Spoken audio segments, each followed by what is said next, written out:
Over the last 3 decades, no Ivy League teams have won more football championships than Harvard and the University of Pennsylvania. Today, the Crimson can clinch their 3rd consecutive Ivy title and 20th in program history. But the Quakers present one of the toughest tests to date for Harvard during its undefeated season. And they're looking for payback after back-to-back heartbreaking losses to the Crimson in each of the past 2 years. A field goal or less has been the difference between the programs since 2023. What will the margin be today? It's number 11 Harvard taking on Penn next on ESPN+.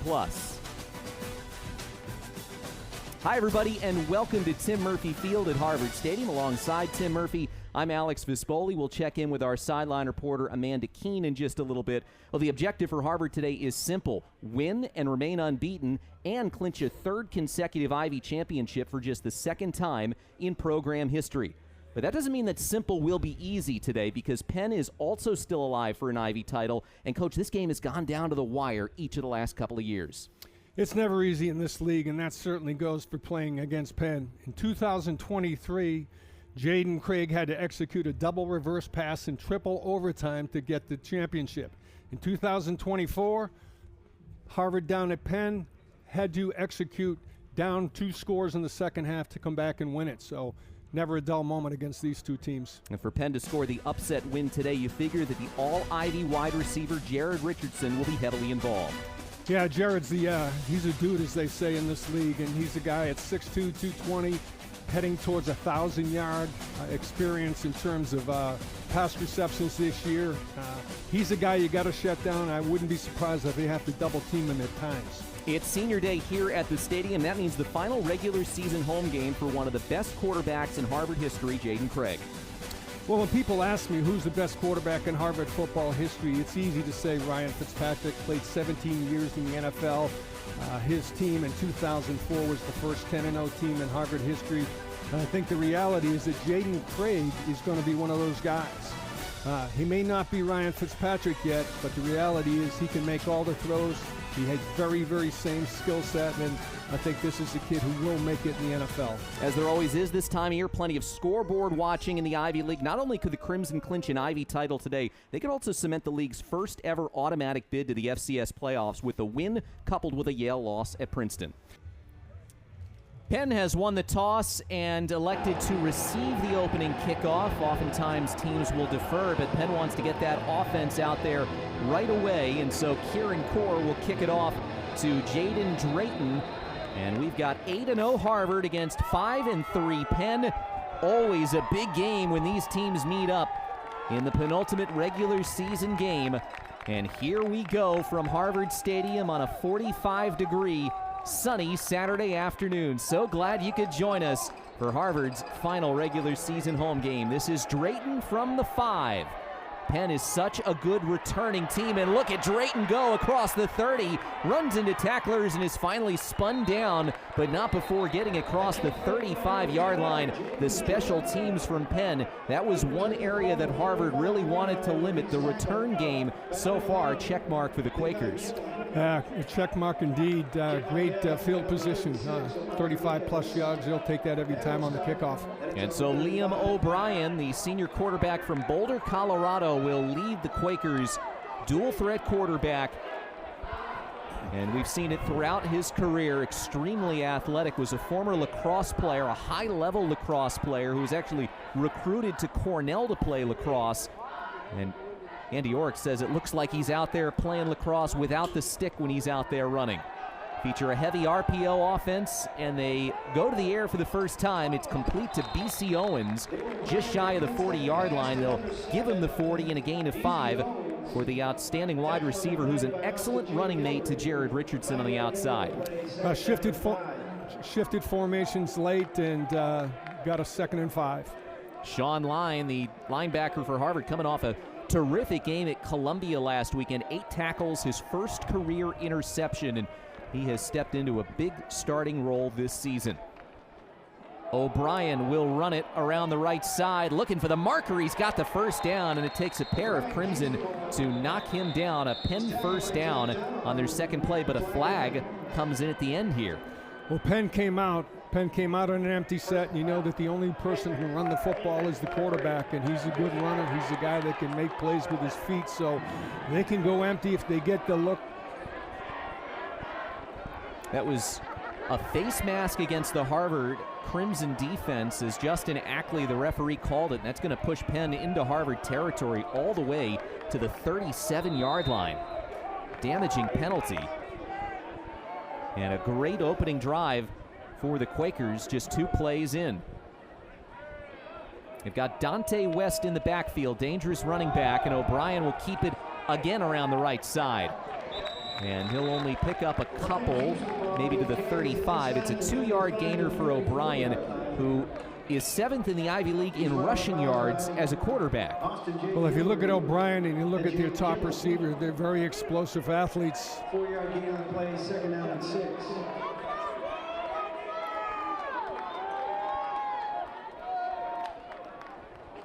O'Brien, as Harvard jumps offside, free play going for Owens, or Richardson rather, and it's incomplete. He was locked up with Henderson, but it's going to be a free 5 yards as Harvard jumped. Well, obviously they're moving the ball, and they're going to be in.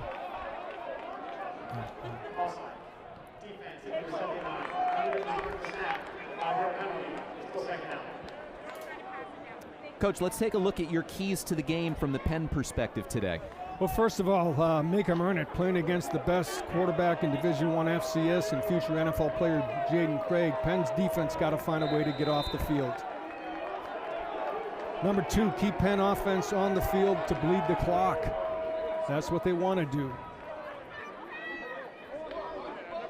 O'Brien to the air on the right side. That's Owens, and he'll tiptoe out of bounds, pick up another Quaker first down. It was only 2nd and 2. And I think lastly, it's next man up. Penn's had their fair share of injuries, and to have a chance of beating this powerful Harvard team, it's got to be a next man up mentality. Now, they have been ravaged by injuries across the board. A couple of their key offensive players who won't be here today, Julian Stokes and Alex Haight. Seen a lot of empty sets today. And when you have a quarterback that can run, you can certainly get away with that. 5 receivers for O'Brien. He goes to the right side again. It's Owens, and he just snags that ball as Donahoe was bracing to make impact. It's a short pickup here on first down for Penn. Well, they saw the blitz coming, no question about it. He knew he had to get out of it fast because they had a 6-man blitz with only 5 guys blocking. Got 2 tight ends on each end of the line with 2 wide receivers stacked up top as O'Brien again will look for the hole himself. Very patient, bounces to the outside. O'Brien has eyes for the end zone, and he's just shy of the goal line. It's a pickup of 16 yards on first down, and the Quakers are knocking on the door of the game's first points. Great protection. Gave him plenty of time to make that decision, and this drive is exactly what they were looking for. Liam O'Brien has been in the driver's seat on this drive. He's rushed for 27 yards. He's thrown for 17 on this drive. He's got Dante West to his left in the backfield. O'Brien gives it to his running back, and they score! West, a 1-yard plunge. And Penn grabs a 6-0 lead just 3 minutes and 14 seconds into the game. And again, if you were going to write the script for Penn, that's exactly what they wanted, exactly what they needed against an outstanding defense. It's just the 3rd touchdown allowed by Harvard in the first quarter this entire season. And now the Quakers will try and add the extra point with Mason Walters, who's 21 for 21 on point afters this season.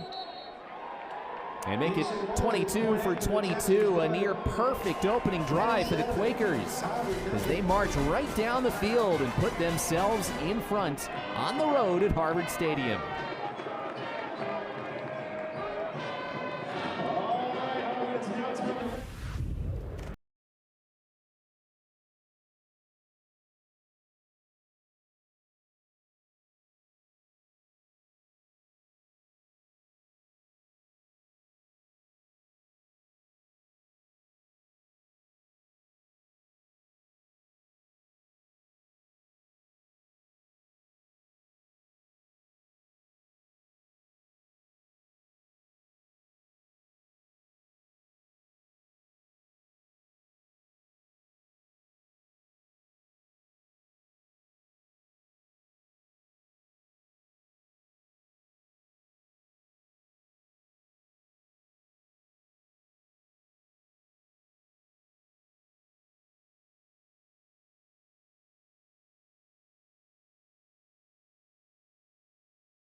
Welcome back inside Harvard Stadium. The Penn Quakers already up a quick touchdown over the Harvard Crimson.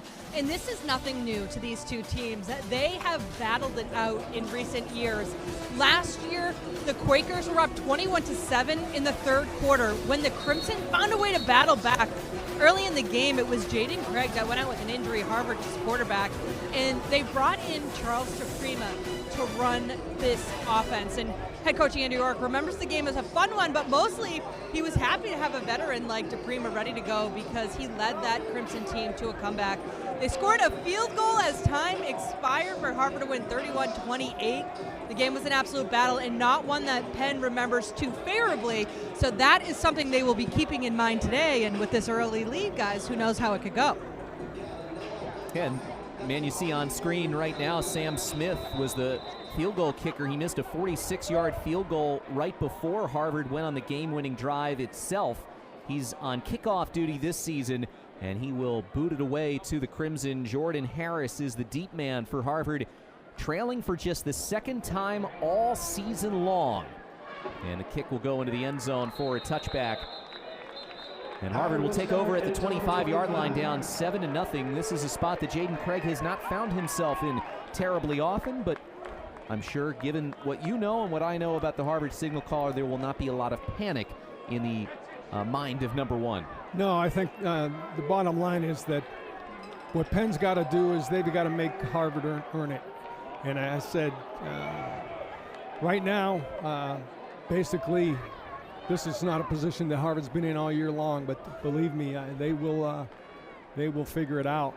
They throw it out wide to Jordan Harris as they have two running backs in the game, and a 5-yard pickup as John Lista, the outstanding linebacker, brings down Harris, and a positive pickup on the first play from scrimmage for the Harvard offense. And Jaden Craig leads the Ivy League 10th in the country in quarterback rating.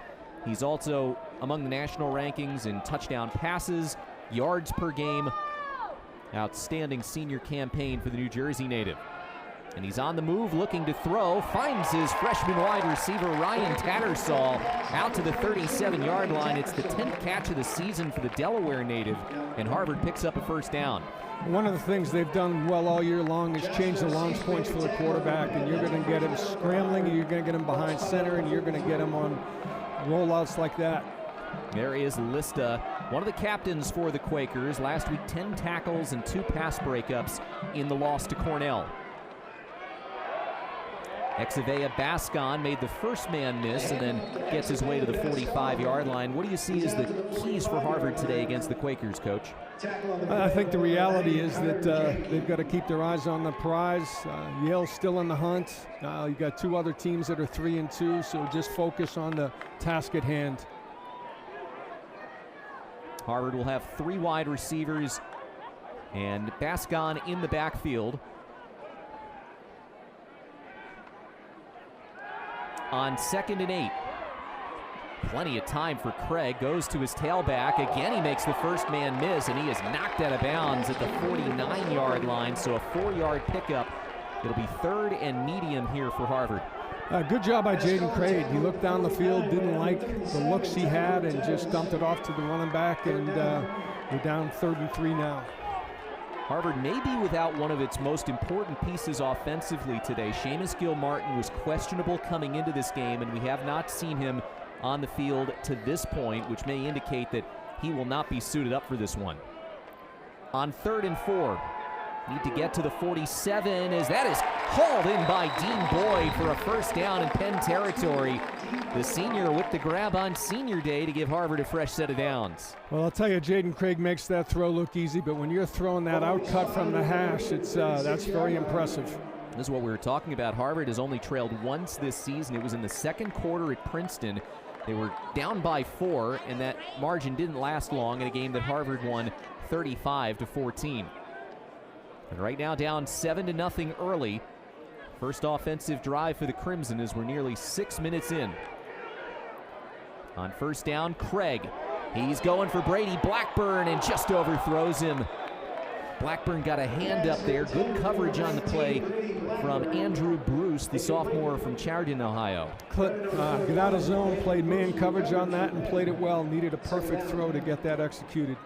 if there's an area on this Penn defense that Craig would like to attack, it is that young secondary. They had a few guys go down with injury in the preseason in that defensive backfield, and it's a bunch of sophomores and freshmen out there just don't have the game experience or the physicality that they were expecting coming into the season.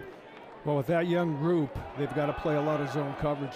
Harris will put his head down, get across to the 34-yard line, and a pickup of 2.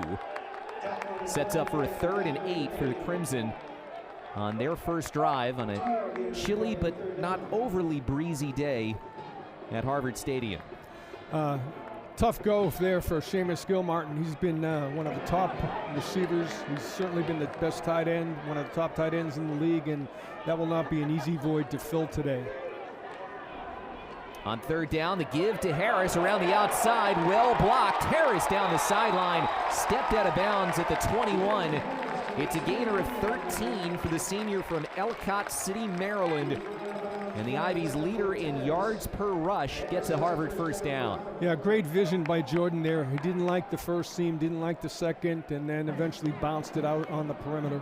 Andy Orr called it coming into the season an embarrassment of riches in the backfield between Harris, Bascon, DJ Gordon, Maddox Reed, and Isaiah Bullock. Craig stepping up, throws for the end zone, and it's incomplete for Blackburn. Craig was getting hit as he threw, and it's 2nd down. Good pressure by the defense for the first time there. Had to get rid of it a little bit earlier, and not the best one they've executed thus far. Blackburn is the 2nd leading receiver, best numbers among the wide receivers, and doesn't have a ton of catches compared to other top wideouts in the Ivy League, but he is 3rd in the Ivy League in reception yards. As Bascon gets it, gets the hole, trudges his way to the 14-yard line, and a pickup of 7. Canada's favorite child, Brady Blackburn, has had a tremendous season. I think he has exceeded people's expectations. He is sneaky fast and can catch BBs at midnight. 3rd and 4. They're just inside the 15 and need to get to the 11. So Harvard is marching down the field here after Penn did the same on its first drive. Craig gives to Bascon, and he breaks a tackle. He's inside the 10, a first down and a goal-to-go opportunity for the Crimson. Exavea Bascon, they've split the running back carries throughout the year, so he could be as fresh as possible for these last 2 games of the season. And both of those guys are very similar runners. They're not that big, but they're very physically strong. They've got a low center of gravity, and they can move the pile. A little bit of hurry up here. Mickey Fine, the offensive coordinator, never afraid to use tempo.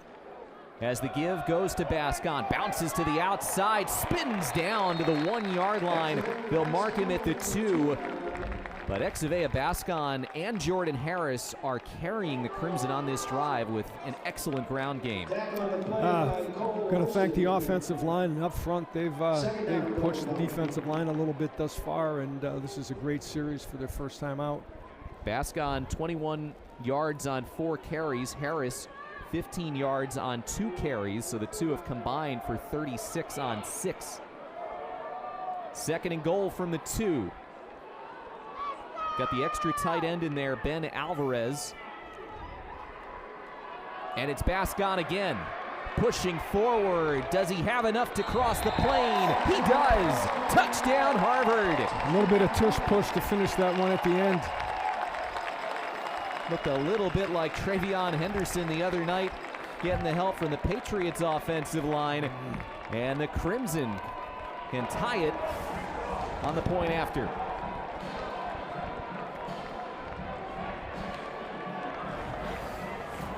So Exavea Bascon finds the end zone for the 6th time this season.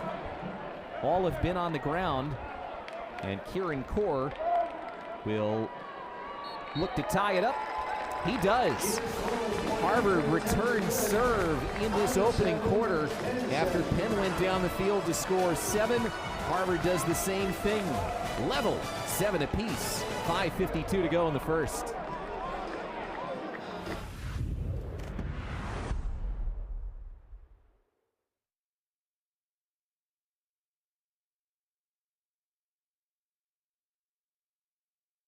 Getting to see Ivy League put on a national stage is just very, very cool to me. I get to sit in a classroom with wrestlers who go compete at a national level, hockey players who are making it to championships. To watch them succeed, at a national level, it's pretty incredible. I don't think I would be where I'm at if I went anywhere else. It's been really fun for me to just challenge myself and make it to those events and perform. But now I think people are paying a lot more attention to what the Ivy League is capable of and putting some more respect on the league. The Ivy League is going to be on the big stage more and more often, and I'm excited for that.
Eight days ago, Harvard made its biannual trek to Robert Kraft Field at Wien Stadium, and the Columbia Lions, it's been a star-crossed season for them. A couple of first-half turnovers really helped turn the tide in that game. Sean Lyon had an interception. That was the pick from Jack Donahoe, and then Jaden Craig. A couple of touchdown passes. This was the most fun one of the night for the Crimson. A little tip drill volleyball set caught by Gil Martin, who had 2 touchdown receptions in the game. And Harvard, in its closest game of the season by final score, still won by 17. It was 31-14, clinching an 8-0 start for the first time since 2015, another 8-win campaign.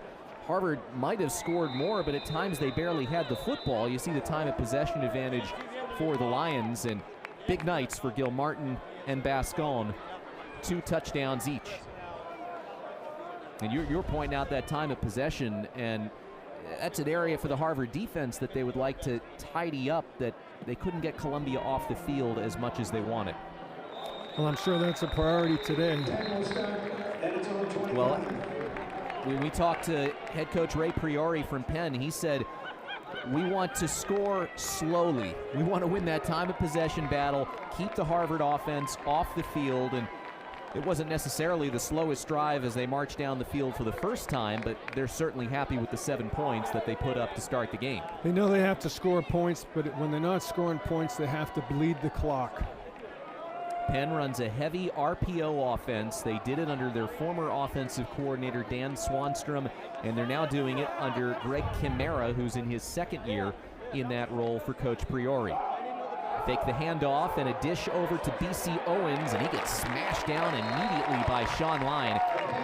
Only a pickup of 1. Basically a perimeter screen, and Harvard hit it downhill, hit it hard and fast. It wasn't Richardson who had the big receiving game against Harvard last year. It was Owens. He caught 3 passes for 107 yards, and 2 of those went for touchdowns. You saw at the top of the broadcast, he had a 66-yard catch and run to help give Penn a lead.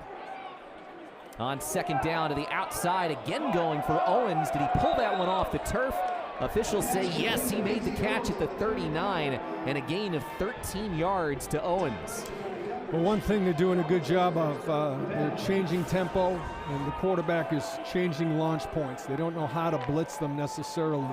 Harvard jumped offside here. Going to be a freebie here. Looking for Richardson, and it's incomplete, but the flag comes in. Henderson's going to get called for pass interference. So it's a 2-for-1 for the Quakers. They're going to pick up 15.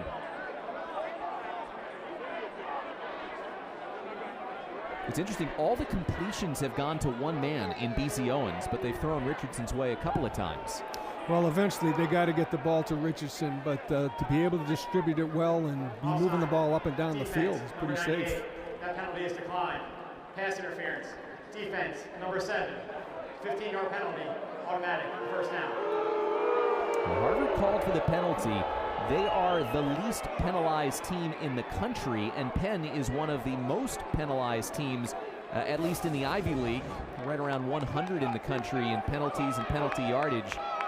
And you could see the early contact from Henderson, who had to come out of last week's game with an injury late, but obviously not enough to keep him out of this game.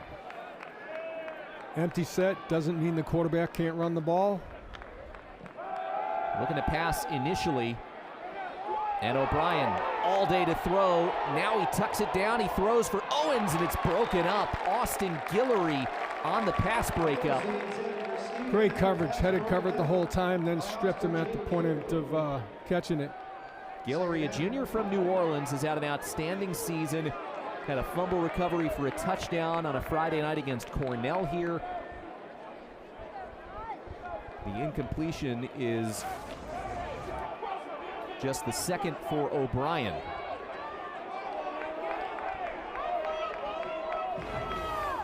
And 3 wide receivers bunched up at the top here on 2nd and 10 from the 46 of Harvard.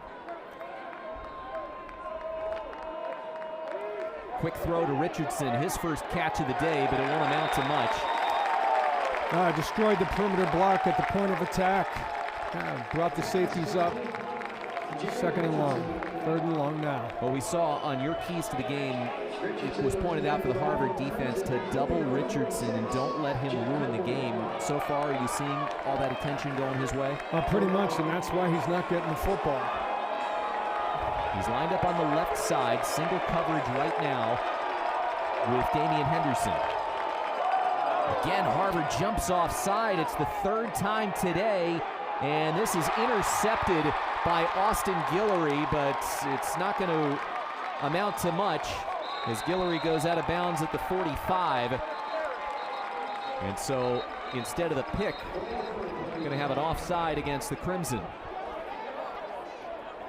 Not the best first quarter Harvard's had this year. A lot of football to play. Defense, number 59, in the neutral zone at the snap. 5-yard penalty, 3rd down. It's Jacinto Lopez, and it goes to a 3rd and 4 now, and they'll spot the ball at the 40. You're in a situation where if you're Ray Priori and Penn, you could say this is 2-down territory to pick up these 4 yards. Absolutely. When you're the underdog on the road, I think that's the way to go.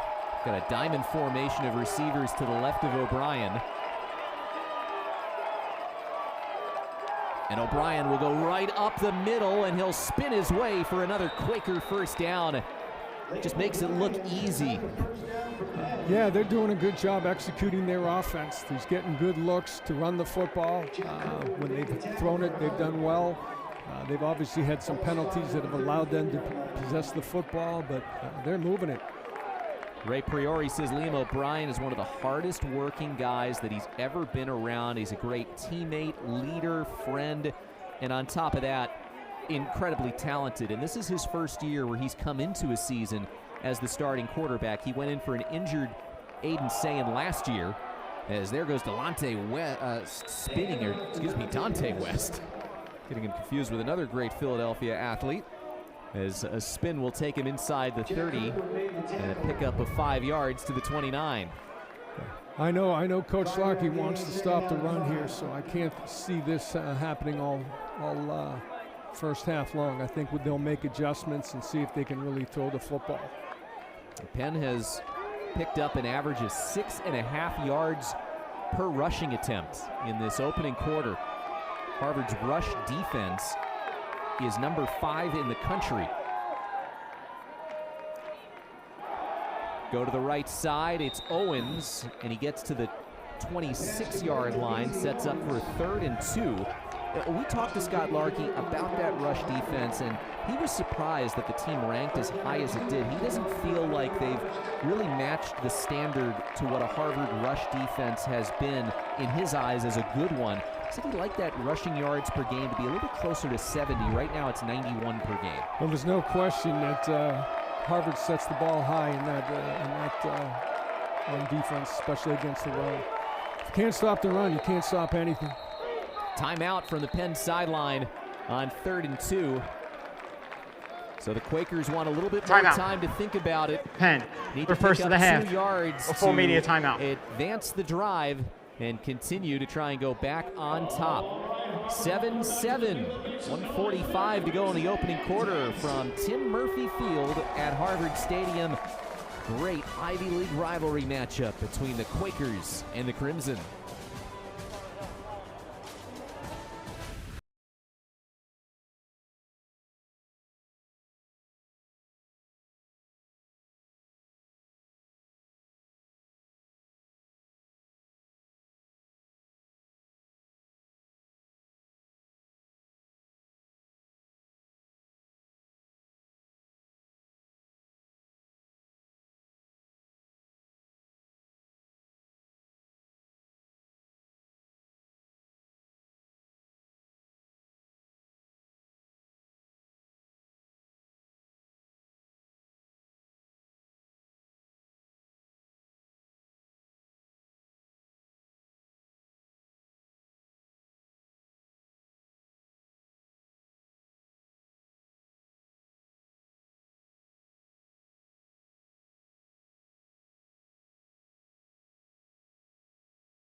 Well, it was not a happy homecoming for the Quakers a week ago against Cornell. This was the play that really got the ball rolling for the Big Red. First play of the second half was a strip sack fumble. Cornell cashed in with a touchdown. This was the highlight of the second half, a 75-yard touchdown run from Dante West, part of his first career 100-yard game, but there was no answer for the combination of Garrett Bass-Sulpizio and also their star running back, as Triplett went in a couple of times. Trustees Cup back to Ithaca for the first time since 2021 and continued a great turnaround for Cornell. They won 4 in a row for the first time since 1999. And now on 3rd and 2, the Quakers trying to get to the Harvard 24-yard line. Penn just took its first time out of the first half. And it's O'Brien to the air. He's got a wide open Richardson who finds the promised land. Touchdown Quakers. Great call and execution at 3rd and short there. Could have easily handed it off and moved the chains, but I'll tell you what, if you could have said we're going to have two scores in the first period against this Harvard defense, I think they'd go with that. 10th touchdown catch of the season for Jared Richardson. He leads the Ivy League. He is 4th in the country in touchdown catches, and Walter's extra point is good. Harvard gave up 14 points in the first quarter over the first 8 games of the season. They've given up 14 points in the first 13-plus minutes of this game. Well, we talked about Jared Richardson, and everybody in the league knows about him. He's on a 1,000-yard pace in receiving, and he's not going to be a guy that they continually play one-on-one coverage against. What's incredible about Richardson is that in high school, he was a quarterback and a punter.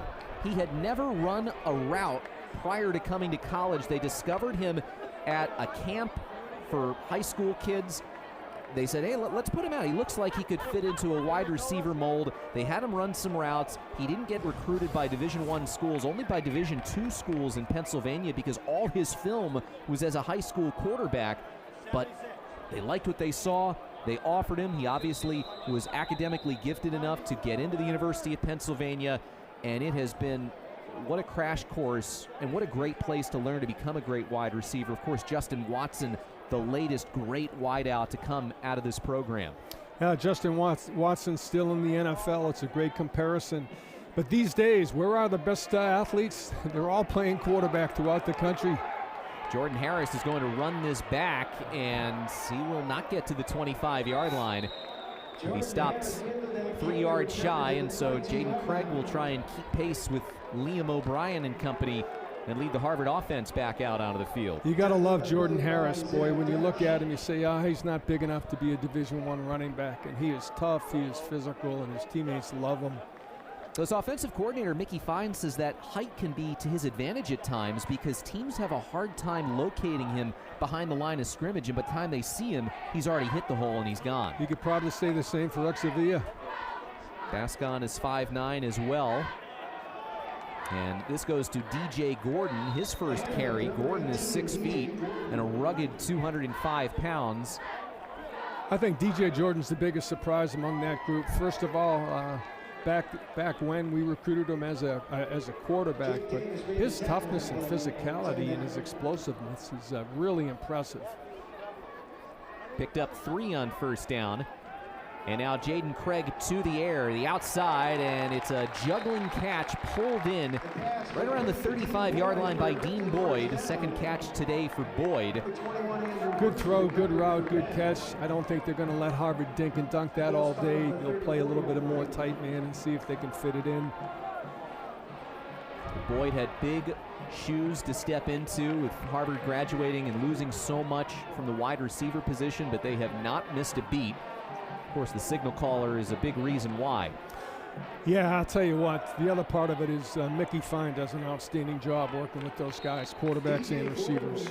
Gordon tumbles down at the 38-yard line, a 4-yard pickup. That was interesting during our conversation with Andy Orrick. He does not micromanage Mickey Fine as far as plays. He never really tells him, hey, we need to do something here, something there as far as plays. He has so much trust in an offense coordinator that served for you and now served for Coach Orrick that he just lets him have free reign when he gives that play call to his quarterback. Craig on second down to the outside. It's caught by the speedster Henry, and Cam Henry goes out of bounds at the 42. He'll be about 2 yards shy of the line to gain. And that'll take us to the end of the first quarter. So the Penn offense has shown up today, scoring 2 touchdowns and up 14-7 through 1.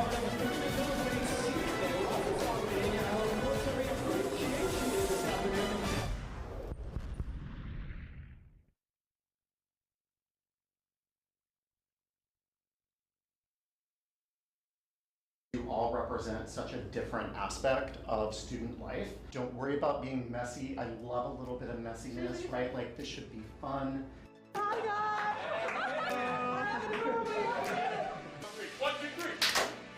Let's run it.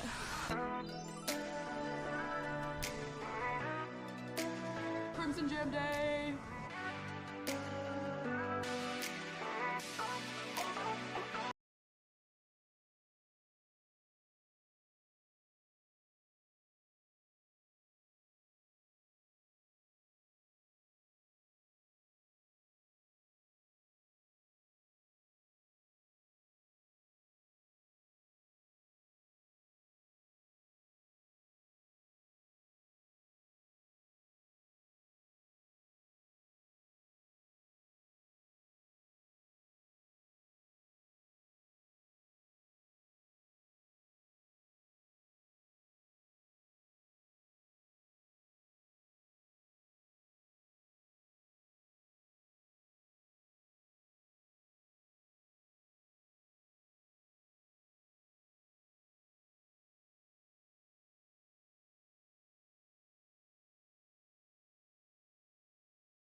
last time these teams kicked off at Harvard Stadium, 2023, and this was in the second overtime. Penn had a chance to win it. A missed field goal meant the game continued to a third overtime after Penn was unsuccessful. The two-point conversion drill, this is what you were talking about at the top of the broadcast. Roommate to roommate, Barcade to Craig, and that clinched the first Ivy championship for Harvard since 2015. It was a long time coming for you, Coach, and for this team, there was so much of an emotional release in that moment in that game. What will you most remember about it? Well, anytime it goes to triple overtime and you win a championship, yeah, you'll remember that one forever. It was your last time coaching here at Harvard Stadium. You saw that note at the bottom. Over the last 27 years, these two programs have combined for 20 Ivy League titles. Of course, Dartmouth has had a lot of success as well. There have been pockets for Yale and Princeton, but these two schools, more than any other, have been leading the way in the Ancient Eight. As a quick completion to Brady Blackburn on 3rd and 2 is enough for the first down. And Harvard will get a fresh set of downs at the 46. Crimson getting Blackburn involved. They threw a couple of deep passes in his direction. It's a quiet day for Blackburn a week ago. Yeah, surprisingly so. The game kind of got away from it being a passing game. And Mickey finds that we look down, he only had one catch. Craig stepping up, eyes downfield, it's broken up. Big collision between two Quakers, and a little bit slow. Looks like that's Andrew Bruce. Officials timeout for a defensive shaken injury. up. He was involved in that collision. Excuse me, that's not Bruce. Try and get a number as to who this is. Take another look. It's Ty Cortez, who's been an outstanding safety. One of the veteran pieces, seemingly one of the few veteran pieces in this defensive backfield. So while they attend to Cortez, let's go back down to Amanda Keene. Hey guys, well thankfully Cortez is up and heading back to the sideline, so we'll check in on him as well. But when it comes to the weather, it is quite chilly down here, certainly not as bad as we've had in years past. But on this Penn sideline, they do have a heater going, and some of their players are going up, just standing there, making sure their hands are staying warm, because if you stand still, even just for a few minutes, you can get very chilly down here. Now, on the Harvard sideline, they don't have anything quite like that. I'm sure they have hand warmers and things like that, but this Penn team want to make sure that they are staying warm. On second down, it's Craig. He throws for Osborne and just too tall for his tight end. Do you lose a little bit of the psychological battle when you bring a heater with you onto the sideline, Coach? Well, I remember a day when we didn't allow that, and that's ancient history. Couple of incompletions, and it's 3rd and 10. Craig to start this game is 7 for 11 for 54 yards. Yeah, secondary has done a good job for Penn thus far. Inexperienced secondary, some guys that were slated to be backups forced into starting roles. Jaden Craig fires, he's got Henry in a first down. A frozen rope, not to be confused with the freezing hands on the Penn sideline, and it's a Harvard first down. Well, he can throw frozen ropes as good as anybody in the country. Cam Henry, who took a couple of years off to focus on track and field and going abroad, back in the mix as a senior, and he has been the 3rd leading receiver for the Crimson this season. Here's Bascon, and boy, the holes are big up to the 38-yard line, a 5-yard pickup for Bascon, and his Harvard ground game is very successfully churning out 4, 5, 6 yards a carry. Well, the easiest way to throw the ball is if you get a good offensive line that can run the football. Run, and then you can go for the big shots up top. Crimson are averaging just under 5 yards a carry to this point, or excuse me, right exactly 5 yards. Bascon again, skips through a hole, and he's banged down at the 31.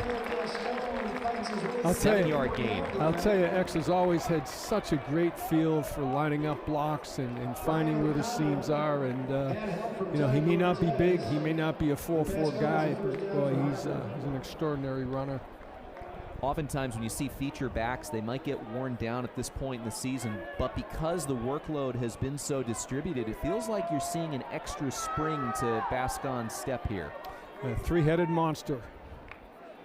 1st and 10 from the 31. They pick up the blitz, and now Craig will go to the sideline. He's got Boyd.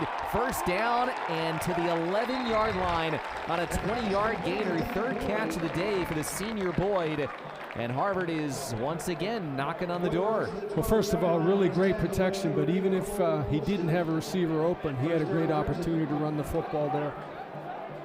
Harvard going no huddle. And a little shovel pass. Bascon's got blocking, surges forward, touchdown! 2nd score of the day for Bascon. This one through the air. And Harvard responds again to the Penn touchdown with one of its own. Really great job. Really great job in terms of down 14 there.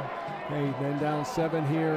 And again, Harvard's been able to put points on the board. They've got a great balanced attack, and this is going to be a really interesting, fun game. Course point after is perfect. Back level again. Exavea Bascon showing the strength to shed off the tacklers on an 11-yard run. 14-14.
We see the promises you make. Doing more than your fair share. Working twice as hard. Saving lives, changing lives. And your life's work deserves nothing less than a lifetime guarantee. You made a promise. So did we. TIAA's promise of a guaranteed retirement paycheck for life is a promise that pays off.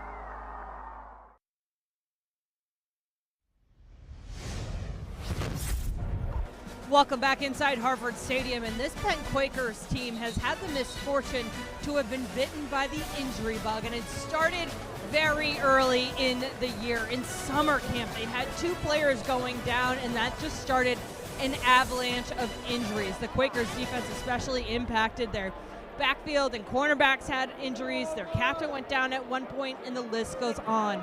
Coach Ray Priori said that because of that, their defense is young, and a lot of guys are in positions that they wouldn't otherwise be in, but he's so proud of the way that they have stepped up. And unfortunately, when they went and played at Columbia earlier in the year, they had 4 players go down with lower leg injuries.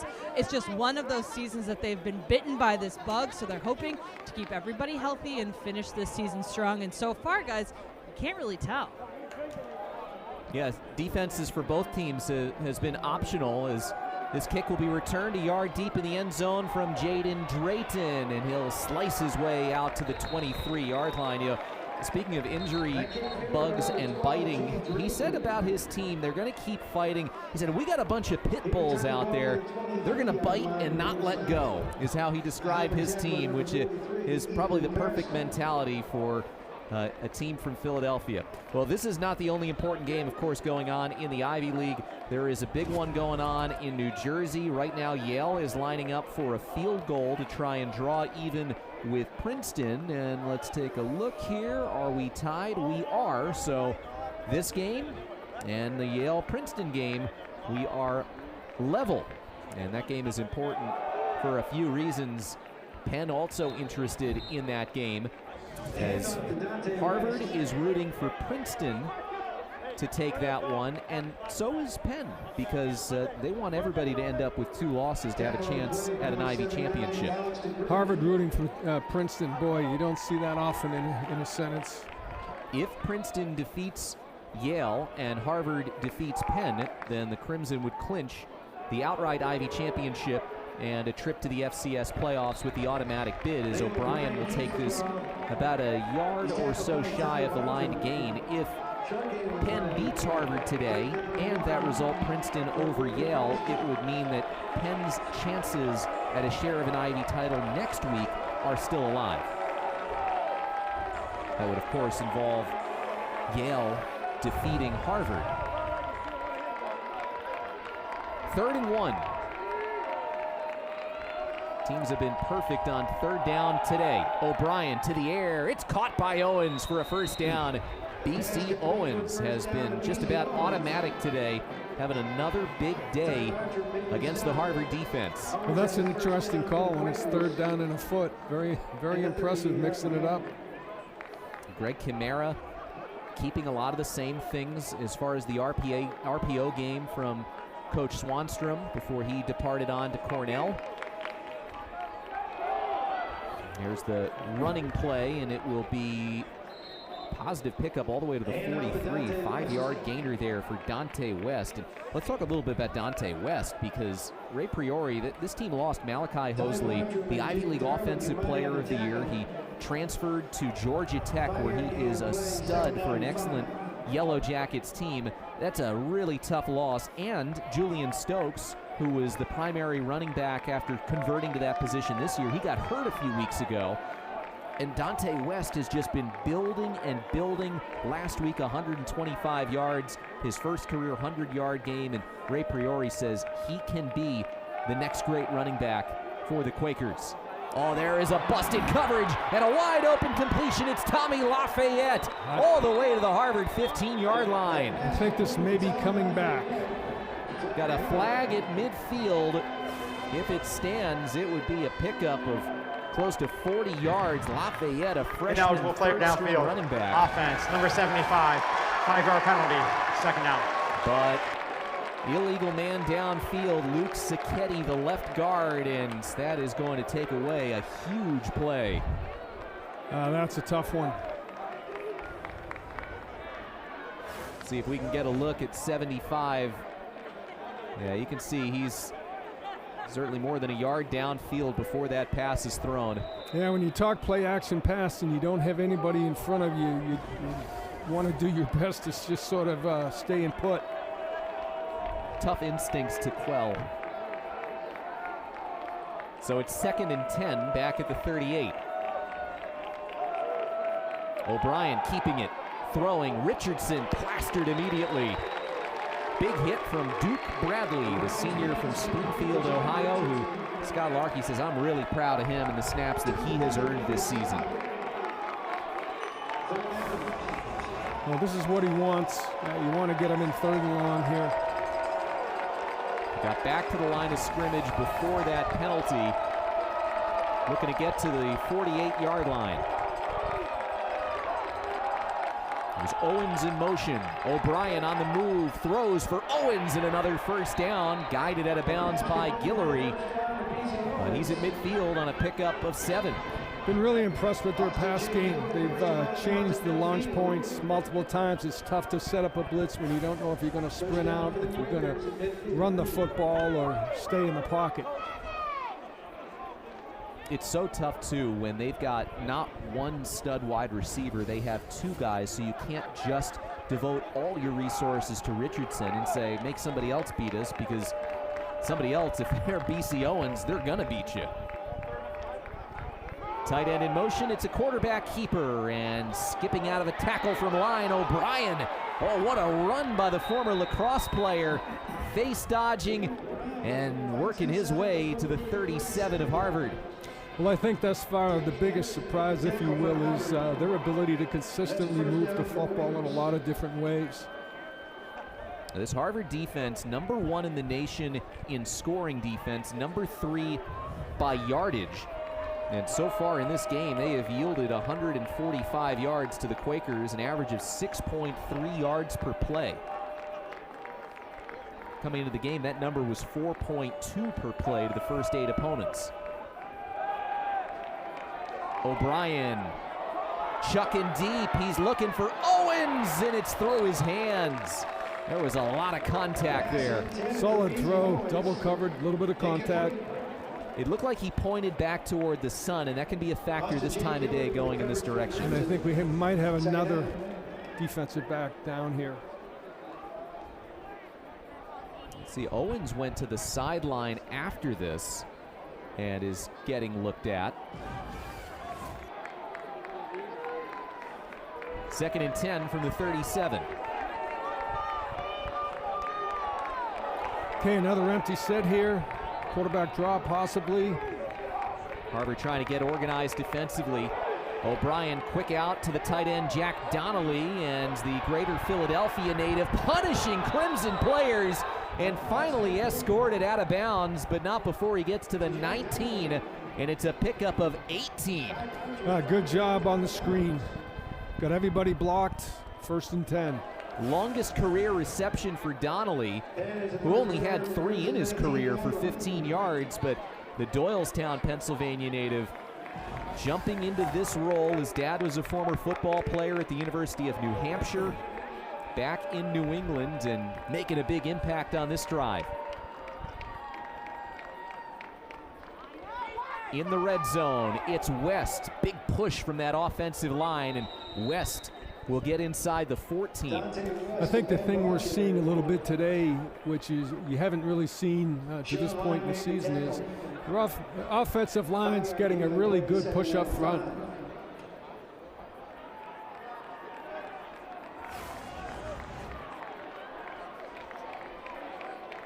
We'll look at Jared Richardson. He was saying, I had 6 more right there in front of me. You always got to look out for number 17. He's in the backfield right now, along with Lafayette. They fake the handoff to him. Oh, here comes the pressure from DeGreek. Staying alive, throwing for the end zone. It's just shy of it, and coming back, it's Davis Ellis.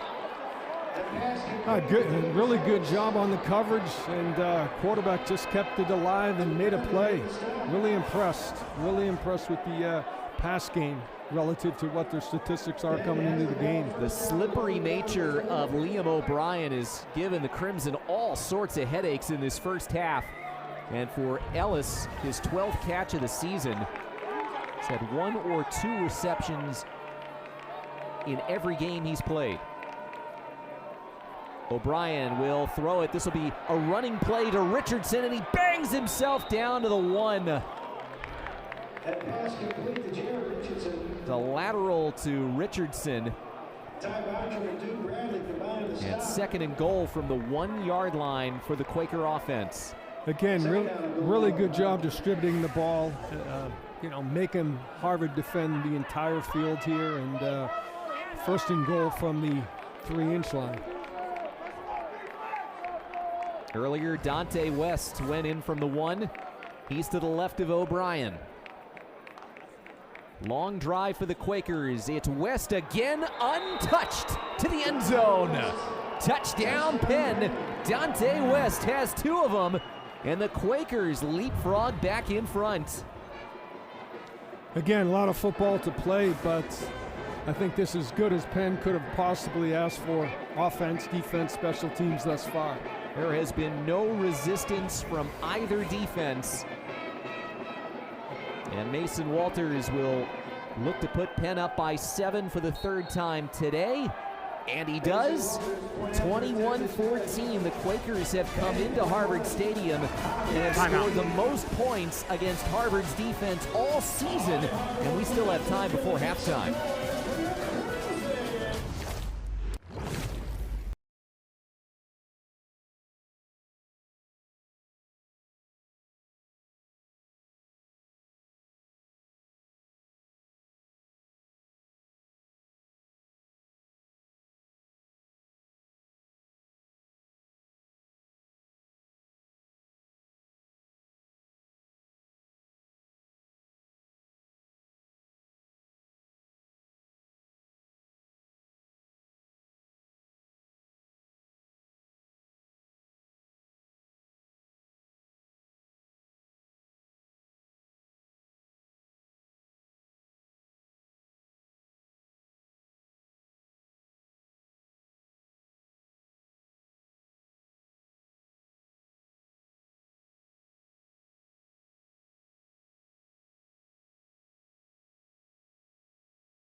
We still have a few minutes to go before halftime, but these are good numbers in the Ray Priori era. He's been the head coach for the last 10 years, and 43-6. If you just take Ivy League teams, he's 25-4 against Ivy League teams when leading at halftime. And big number if he has a lead going into the fourth quarter.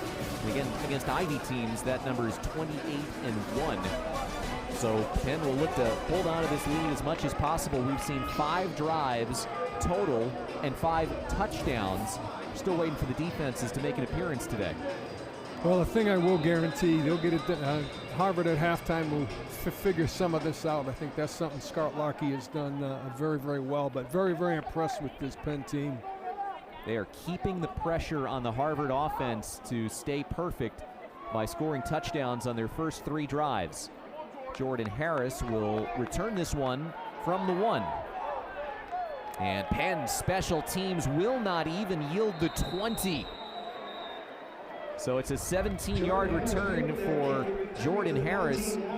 And an update from New Jersey. Yale, after kicking that field goal, they got the ball right back. And then from the goal line, a little wildcat with Josh Pitzenberger. Bulldogs, after giving up the first 3, they have moved in front by a touchdown down in New Jersey. And the Bulldogs in front. They like the result that they're seeing today at Harvard Stadium so far. We'll see how they proceed as Bascon, with his undershirt getting tugged, and Lista finally ushers in toward the Penn bench. Good change up there by Penn. They brought the blitz with the corner and had to play the safety over the top. 8-yard gain for Exavea Bascon. Bascon today, 9 carries, 46 yards, and a touchdown run. He also has a touchdown catch.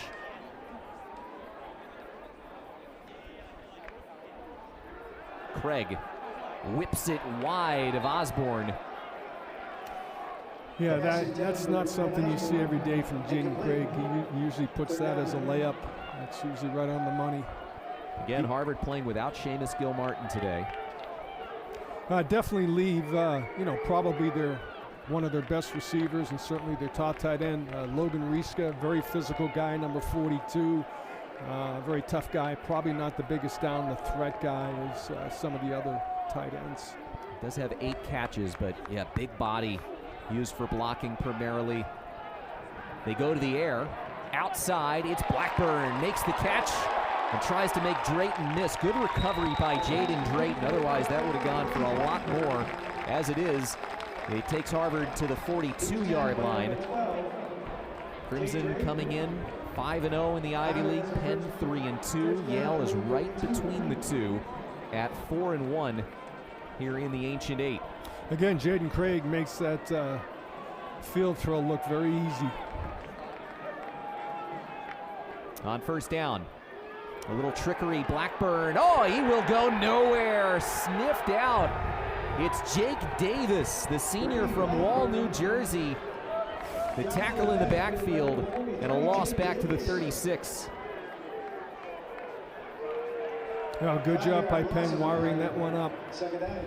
Jake Davis, son of Scott Davis, played in the NFL for the Giants and the Atlanta Falcons, played his college football at the University of Iowa.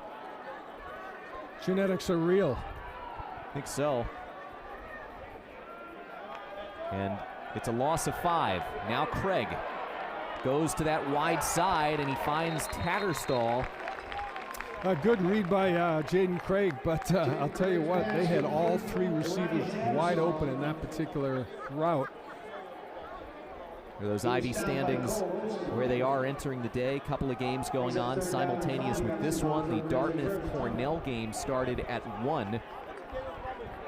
So we'll keep you abreast of what's going on the second to last weekend of regular season play in the Ivy League.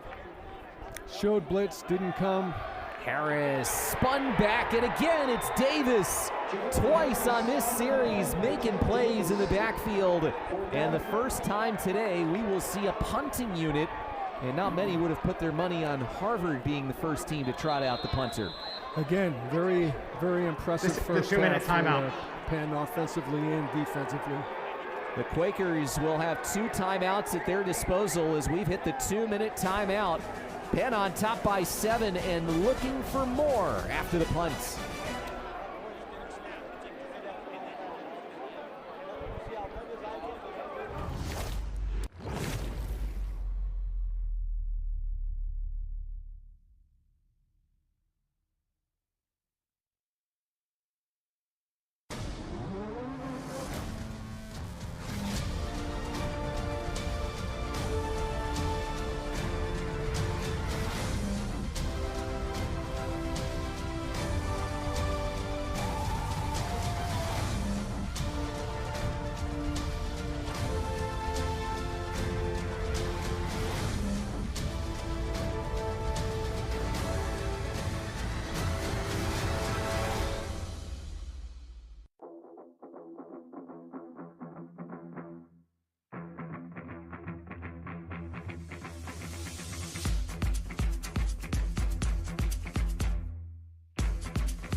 We see the promises you make. Doing more than your fair share. Working twice as hard.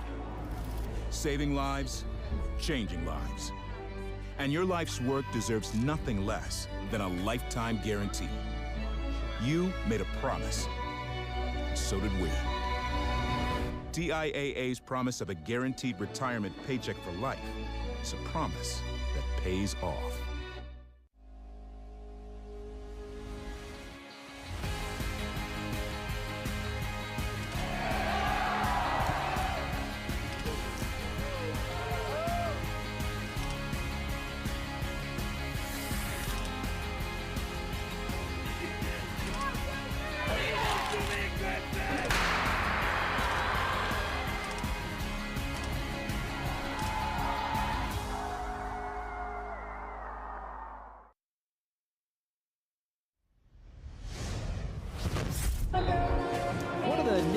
questions that has been asked of Harvard, their gaudy record, is the strength of schedule, and it has not been strong. Of course, that changes the last 2 games of the season. The first 8 opponents of the season had a winning percentage of .343 for Harvard.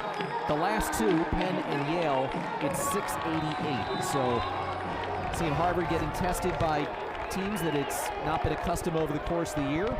And here we go. Harvard's not going to punt on 4th and 6. They have the offense out there. Timeout. And Ray Priori calls a Second timeout. of the half. 30 Yeah, seconds. that's an interesting stat, but I think the reality is that Harvard has always found a way. If you look at the last 2 seasons going into the second half, they had to go to triple overtime to get the win. Last year, again, like they are right now, Harvard was down 2 scores, not just 1 score. So I think the reality is that Harvard's been a great second half team with kids, like all the kids in this league, tough kids mentally and physically. And I don't think they're ever surprised when you're playing a Yale team or a Penn team that you're playing them against great players and great coaches, and nothing's going to come easy.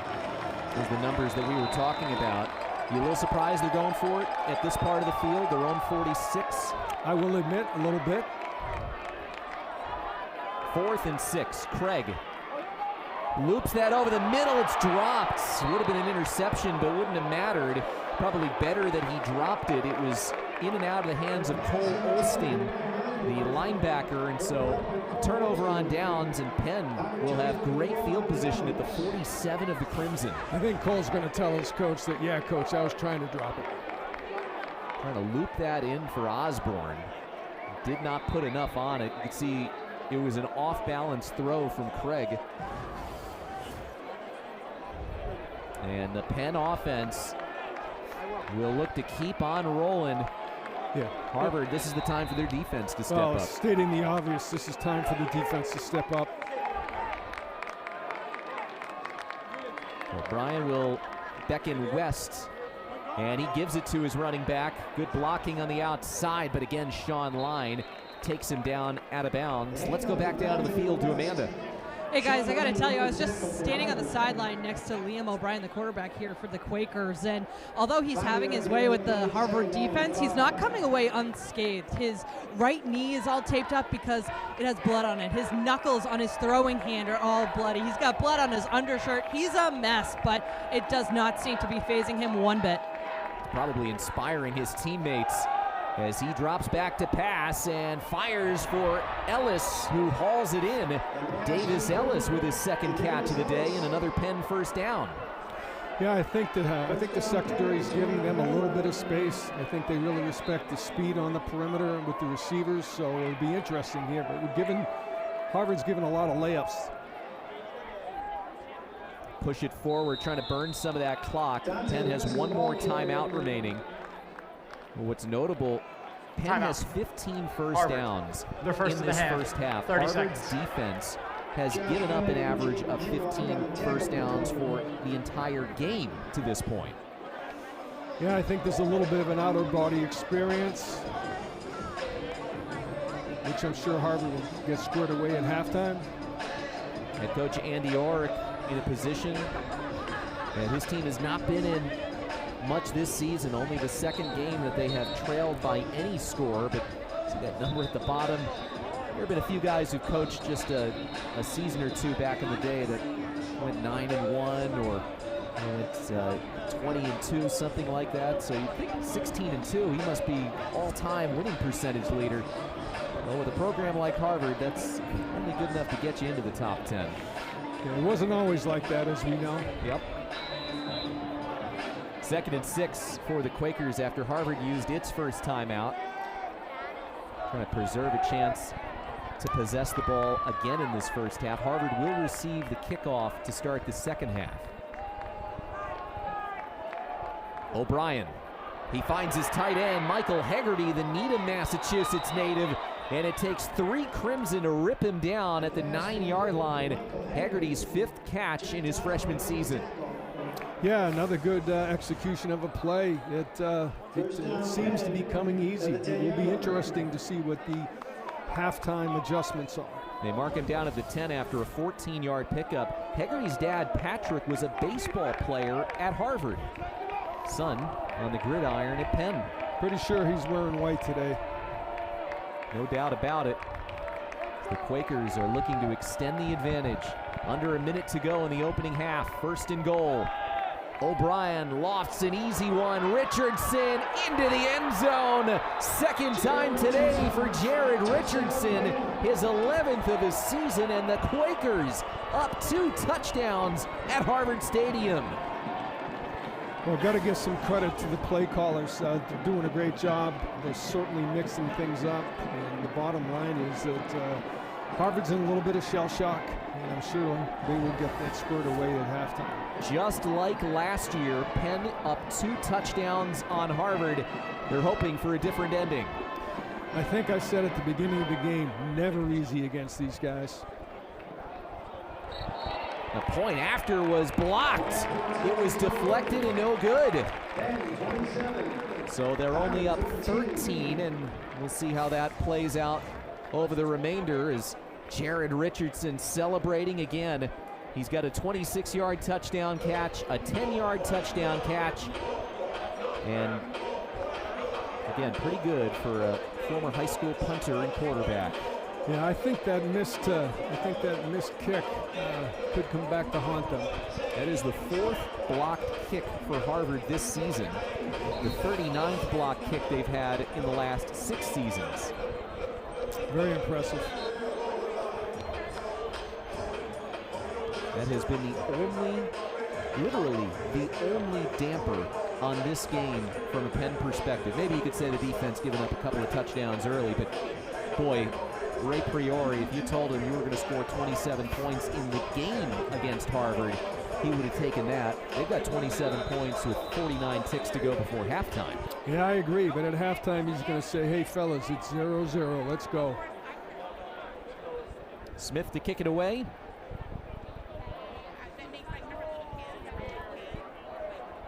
Riley Jenny and Jordan Harris back to receive. This will go over Harris's head into the end zone. Let's take another look at that point after, see if we can diagnose who got a hand on it.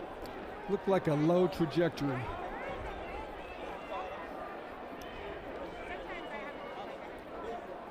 So Harvard with the block, and again, we'll see if that comes back to bite Penn at some point. They've been bedeviled by missed kicks against Harvard each of the last couple of years. From the 25, Craig on the move, flips it out. Bascon heading for the sideline, wisely gets it out of bounds. Good drive starter, good improvisation by the quarterback, Jaden Craig. Yeah, good first start to this. They're in a 40-second drill.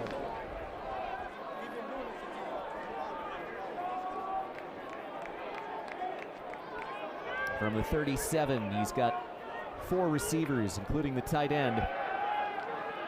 Craig for the sideline. That's hauled in by Blackburn, and he's pushed out of bounds by Drayton at the 48-yard line. And it's a pickup of 15. Yeah, obviously seeing a prevent defense from Penn. I think they're going to assume that we just can't let them walk down the field, play a little bit tighter coverage, maybe play some man, maybe even blitz. Harvard still has 2 timeouts, 37 seconds to go. I think even a field goal here would be a moral victory. Blackburn! Oh, he had it. The ball came out after he went out of bounds. They're going to give him the catch at the 31. It's a 16-yard gain, and Ray Priori is asking, didn't that ball come out at the end? I think that's the right call. Officials are talking it over on the sideline. They're determining what happened after the play, and they're going to continue to let Harvard drive. Harvard's going to take a shot here. They get it to Henry, and he'll motor out of bounds at the 20, and now the Crimson offense with the passing game churning at its most efficient today. Take a look at that last play, the end here on the catch by Blackburn. It's all moot right now as Harvard continues the drive. This has been impressive. This is when Jaden Craig is often at his best in a 2-minute drill. Craig over the middle. He's got his tight end, Osborne, and he'll be spun down. Harvard will take the timeout. It's an 8-yard gain. Osborne playing on his senior day, former walk-on. Timeout. Crimson Harvard. Officially There's spun him at timeout of the head. 15-yard 30 line seconds. for a 7-yard Please reset the gain. game clock to 22 They're seconds. going to have a good 22 talk seconds here. on the They're game gonna clock, play please. Very soft coverage, sort of prevent coverage, and I wouldn't be surprised if they went after him at this point. Well, when we spoke with the Harvard coaches, why is Jaden Craig at his best in the 2-minute? It goes to his poise, his calmness, all the things that you know about him, how he operates in the huddle, and the combination of defenses, as you said, playing a little bit more vanilla. And boy, that is really inviting to a guy who can really pick his spots and fire it on a dime like Craig. I agree with that. I think the second part of it is, I think in reality, in terms of their strengths, they probably are a pass-first team. And that can open up the running game. Craig has been cooking on this drive. For the game, he's 17 of 23, 184 yards and a touchdown. It's Cam Henry in motion. And here comes the blitz. Craig looking for Blackburn and just missed him. Good decision. Bring a guy, see how they can play man-to-man and get after the quarterback. 3rd and 2. Harvard still has a timeout in its back pocket, so they don't have to go to the end zone or the sideline. See what Mickey Fine dials up. He's got Reska, the blocking tight end, in the game. Bascon is there, and they will give to Bascon. Right side, he's got the first down. Bascon barreling, and he's down in bounds at the 4, and Andy York will use his final timeout. 8 seconds left. Chance for a couple of plays.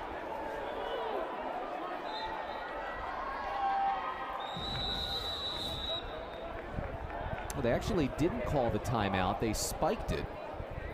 So they stopped it on the first down and gives them a shot at a play and a timeout to kick the field goal. Take one shot. I mean, it's going to be close, but take a quick shot. I saw Andy York sprinting Please reset down. the game clock to 15 seconds. 13 seconds on the game clock. It's got to be a 3-step shot so they get another chance at it. And they reset that play clock to 13. All right, well, that's a horse of a different color. So it's going to be first down. And now Ray Priori will call a timeout. Final timeout for the Quakers. Timeout. Penn, their 3rd and final timeout of the half. 30 seconds. Let's go back down to the sideline and Amanda. Now, the moment the officials put 13 seconds on the clock, Ray Fiore was asking for follow-up information. He was saying, no way, that doesn't make sense. So he called the timeout in order to discuss it with the officials in the hopes that they get this clock figured out. It's a little puzzling how this sequence has played out, because officially Harvard still has a timeout remaining, but Harvard had that spike. They put extra time on the clock here. This is a little bit of a mess, it feels like, to figure out the timeout situation, the down, the clock. Well, I think the reality is you should be able, with a timeout still in the cards, you have an opportunity to run 2 plays. You take a shot in terms of down the field being inside the 5, and you also have an opportunity to kick a field goal. You also have an opportunity to come back and run a play. And now they've readjusted the clock to 12 seconds. And you can see all the conversation. Justin Ackley, the referee, after his confab with Ray Priori, and now discussing things with Andy York, and I imagine we're going to get an announcement here. The game clock is now corrected 12 seconds.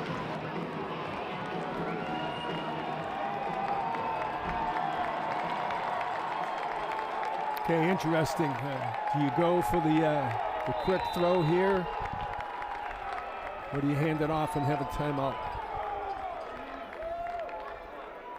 Craig will go for the quick throw and overthrows Boyd, the big target, 6'4", 210.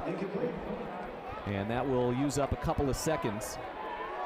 Well, Harvard must have called a timeout, even though we have the timeout there at the bottom, because that was listed as first down, and you saw the spike that theoretically stopped the clock, but maybe there wasn't a spike. Well, now they do list it at third down, so it is third down. So that spike did happen. They still have a timeout. Craig goes to his tight end rest guy. He is down inbounds, and there's the timeout from Andy Orrick with 4 seconds to go. Finally getting on the same page here with the timing and the downs. Well, good throw, good catch, and good finish, good tackle. Tackle by Lista Harvard. saves a touchdown. One Please of the reset best the game clock to 5 tacklers in the seconds. Ivy League. He's got 4 games with 10 or more tackles. He's number 6 in the country in solo tackles per game. And one of the captains, the senior from Fairhaven, New Jersey. So here. Well, you know, here you got 5 seconds there, so you're not guaranteed to get 2 shots at it. So you either got to take a shot on the pass or not get the opportunity to kick the field goal here. So Harvard went for it on 4th down from their own 46. Now they go for it on 4th down from the 2. It's a goal-to-go situation. Harvard needing a touchdown to try and salvage what has been a great drive to this point. Bascon in motion. Craig running to his right. He's got a hole and a touchdown. Jaden Craig putting the Superman cape on and getting Harvard to within 7 with an extra point to come. Really good play call by Mickey Fine. Had an opportunity to get an extra blocker in it, and no question that Jaden is a deceivingly good runner. It's his 2nd touchdown run of the season to go along with 19 touchdown passes, and the point after from Core is on the mark.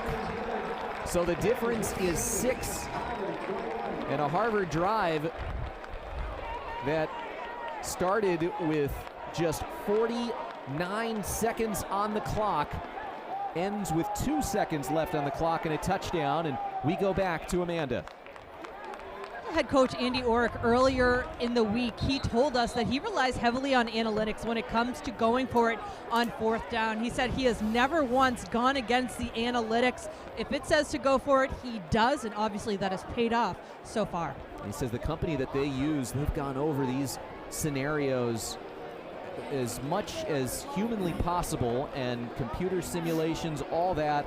And boy, Harvard on 4th down, you know, they failed their first time, but convert here on 4th and goal. They lead the Ivy League at 67% on 4th down conversion. That's 12th in the country.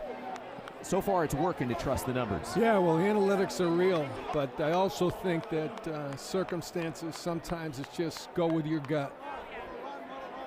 And obviously, both were pointing in the direction of go for it. Instead of taking the field goal, as a squib kick will be handled by an up man and will get us to halftime.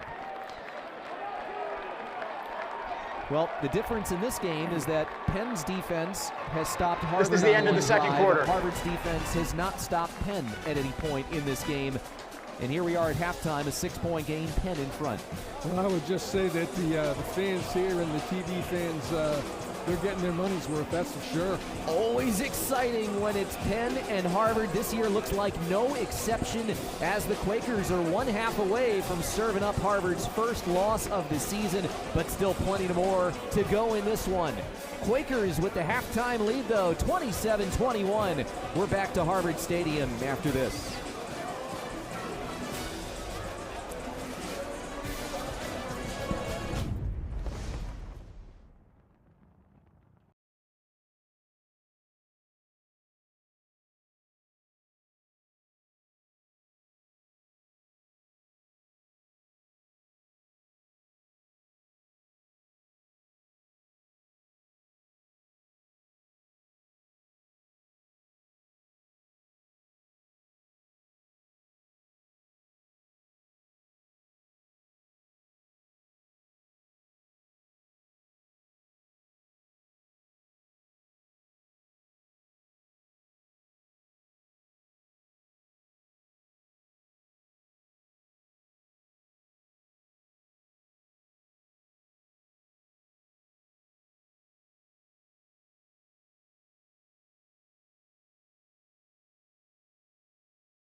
Congratulations on the win. Go celebrate this one.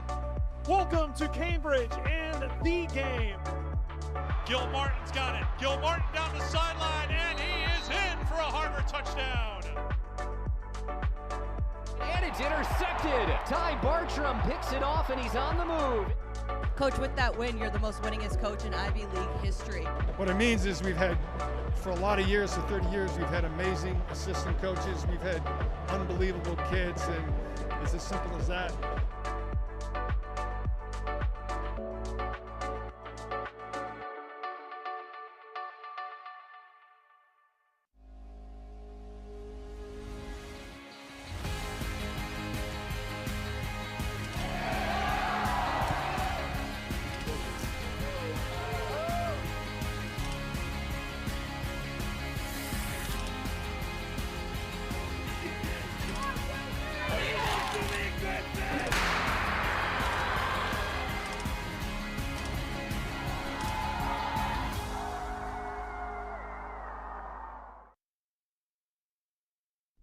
At Harvard,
It's nice when your whole team comes here for you, Nolan. They want to be here for your signing days. I remember my signing day. I won't forget that day. I hope you have the same positive experience, and can't wait to have you on the team officially. It made a lot of sense for Nolan to be the guy who joins our team. his ability to come over adversity and challenges with a smile on his face. It's been a really, really important addition to our team. So now it's time to officially get him to sign his national letter of intent. All right, it's official, Nolan. It's official. Congrats, man.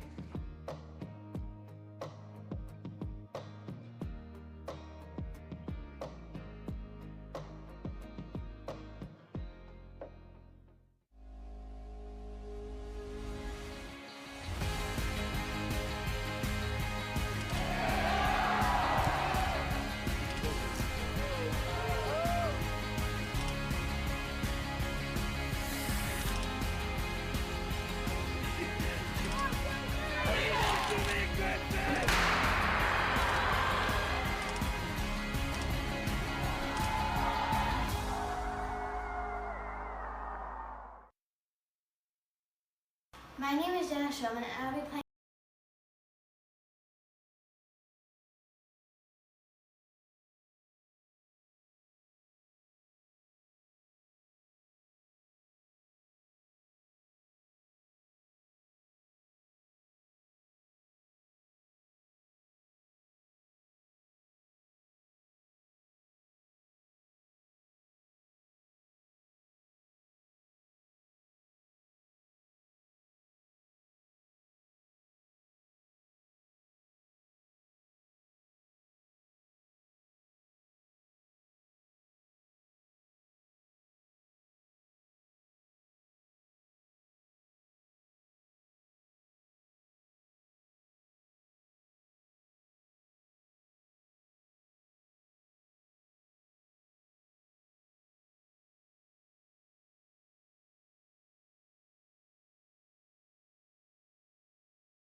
10 opportunities, 10 Saturdays for 3 hours in the fall, and that's it. That's it, to really play and really get after it and do what we love to do.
I'm Alex Vespoli, and Coach, the defenses were optional in that first half, but how big was that touchdown drive by Harvard at the very end of the half in the context of this one?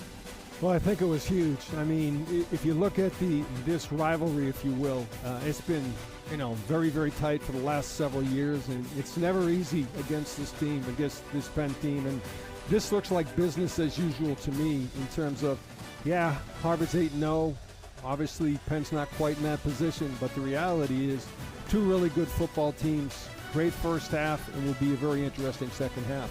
Another reality is that the Harvard defense had given up no more than 14 points in any game this season, but Liam O'Brien, at times, the Penn quarterback, toying with the Crimson as Penn has nearly doubled that amount here today. Just a mixed extra point, the only snafu. Harvard early on was relying on its ground game. Jordan Harris and also Exavea Bascon. Couple of touchdowns to this guy, Jared Richardson. Crimson have allowed him to get loose, score twice. Bascon, this was his second touchdown, a shovel pass, so a touchdown reception for the junior. And then Liam O'Brien looked like he was about to go down. The escape artist, he finds his wide receiver, Davis Ellis, close to the goal line. That ended with a touchdown. Harvard's trickeration snuffed out. This was the only defensive stop on that drive in the game when Penn forced a Harvard punt. This was touchdown number 2 of the day to Jared Richardson, but then at the end of the half, Jaden Craig led a drive that went 11 plays, 75 yards in just 47 seconds, went into the end zone on 4th and 2, and got us to a 6-point game. As we take a look at those statistics in the first half, Penn possessing the ball more than Harvard, perfect on 3rd down, 4 for 4 in terms of drives, ending in touchdowns. They played a flawless game offensively. Well, I don't think there's any question about that, and I think the reality is that they had probably as good a first half as they ever could have expected. I think one of the things that Harvard and Scott Lucky does so well is make adjustments at halftime. But if you look at the last several games, they've all been incredibly tough games that Harvard has pulled out, one in triple overtime. And so hang on to your hats, folks. This is going to be a good one. Andy Orrick watching from the sideline.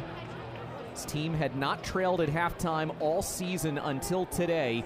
Down by 6, and they'll take over at the 25. Let's go down to the field, and our sideline reporter, Amanda Keene. Well, when I talked to head coach of the Quakers, Ray Bury, heading into half, he actually stopped his team before they went into the locker room, and he pointed to the scoreboard. He said, look at this, we are winning.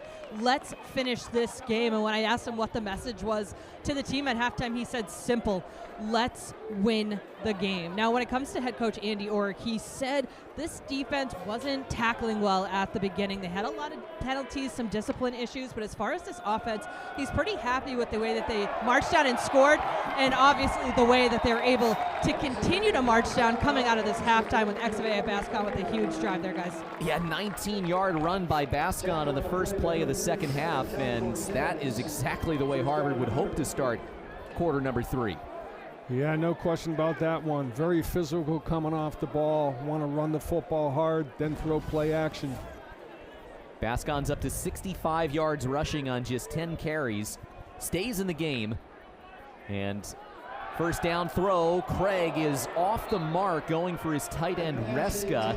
Coverage by Ty Cortez. Remember, he went out earlier with an injury. Great to see that he is able to continue to play here for the Quakers. Good coverage by the Quakers on that one. And that was the question. Could the secondary for Penn hang with Harvard's wide receivers, and could Jaden Craig pick them apart? Well, he did on the last drive of the first half, but there have been times where a couple of throws have not quite been on the money for the Harvard quarterback today.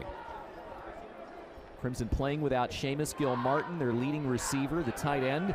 On second down, Craig steps up. He fires and finds Boyd across midfield to the 43-yard line. Dean Boyd makes his 4th catch of the game, and Harvard's in Penn territory. And that's what Jaden Craig does, not just throw the football, but he's great at understanding when to step up, when to run the football, when to move out of the pocket, and makes it seem very easy.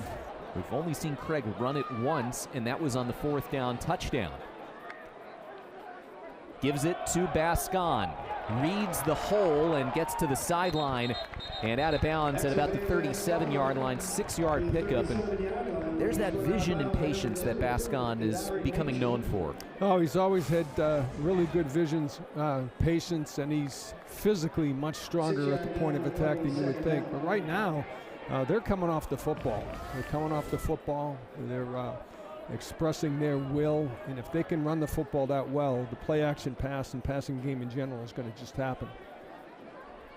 Neither quarterback has been sacked today. We have not seen a turnover by either team. As Penn brings the blitz, Craig will look for Kaufman, and he'll draw the flag. Easy call for the official there. He grabbed him. Josh Narcisse, the junior from Peekskill, New York, will draw Pass the flag. interference. Defense, number 1. 15-yard penalty, automatic, first down. Harvard will march to the 22 after the penalty here on Narcisse. Well, if you look at the last two drives, one ending the first half and this one, Harvard's right back in the wheelhouse. They definitely developing a tempo, playing a little bit faster, and willing to throw the football more. First down, it's DJ Gordon in the backfield with Craig, who's got wide receivers to his left. The give to Gordon. He goes right side, gets out of one tackle, stops, moves forward, and it takes three Quakers. A fourth comes in to bring him down after an 11-yard gain. DJ Gordon doesn't go down quickly, but he gets up quickly. That's another thing the Harvard coaches said. It frustrates opponents that he bounces from big hits as quick as he goes down. I'm looking forward to the time where they give him the football and he throws it. Don't forget, he's a quarterback, but he's a beast. Stays in the game. They marked him down at the 12 after officially a 10-yard run. They keep feeding him. Gordon gets tripped up across the 10. Tried to jump over a couple of bodies. And if he had done that, it could have gone the distance. A good job by the defensive line there. They held the point of attack, and going to be a second and long. Harvard can pick up a first down without scoring a touchdown from the 9 on 2nd and 7. Gordon again goes behind that left side of the line and burrows his head down to the 5. And he'll be 3 yards shy of a first down.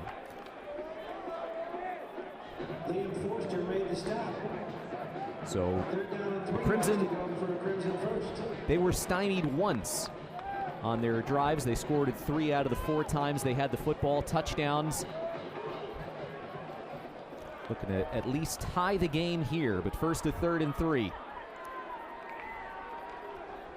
It's Craig behind Bascon. He will not get there. Okay, a little bit of a decision to make here, folks. Question, with it being a 6-point game, do you kick it on 4th down? The offense has stayed out there on the field, and this is a terrific job. Drayton got the initial hit. Kadari Machin, the outstanding linebacker, helped finish it. And another 4th down, go-for-it situation. Harvard 1 of 2 on 4th down. The one was the touchdown. Love the call by Mickey Fine here. Looking to get to the 2 or the end zone. Craig, ball in his hands, rolling, firing, and it's incomplete. It was Ty Cortez who had the best chance on it. And for the second time today, Penn stops Harvard on 4th down, this time inside the 5-yard line. And that has got to be a huge gust of wind in the sails of the Quakers. Well, huge is the right word.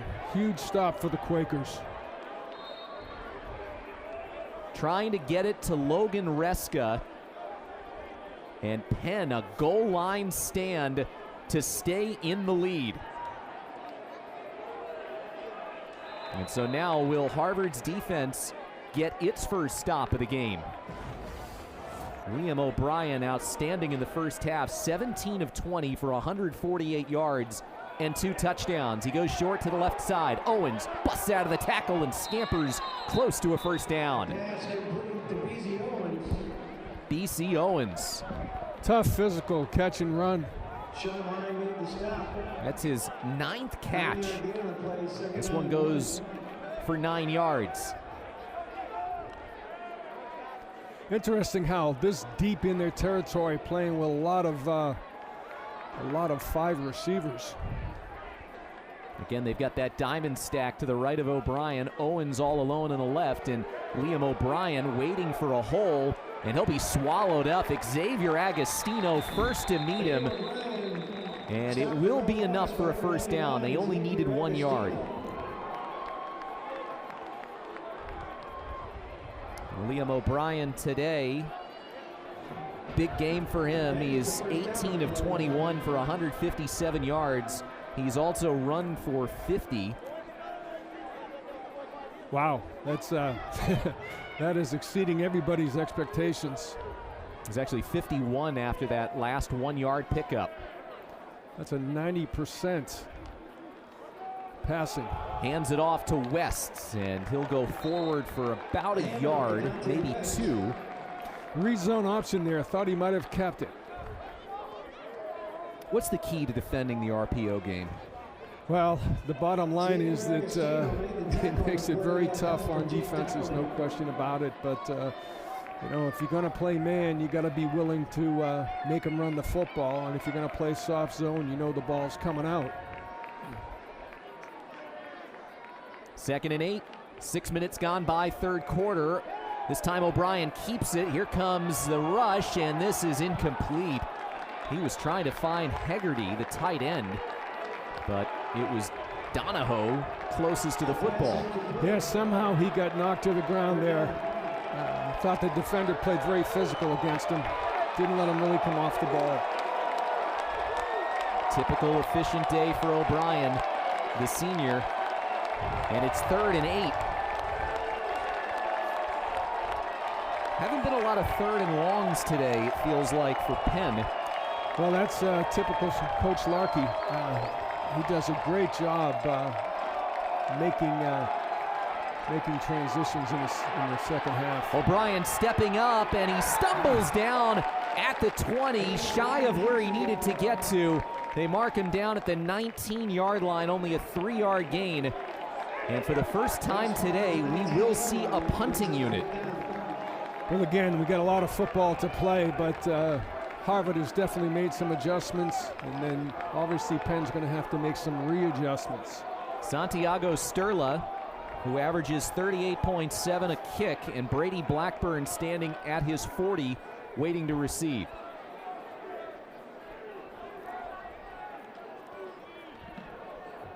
Gets it away cleanly, end over end, and Blackburn will be chased back and make a fair catch at his 37-yard line, and the Harvard offense will take over.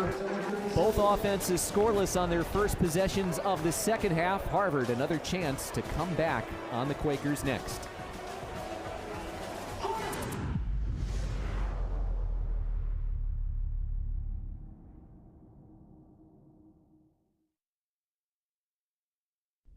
At Harvard, I choose to embrace my passions, whatever they may be. At Harvard, I don't have to choose between fencing and music. I don't have to choose between academics and athletics. At Harvard, I choose to excel in both.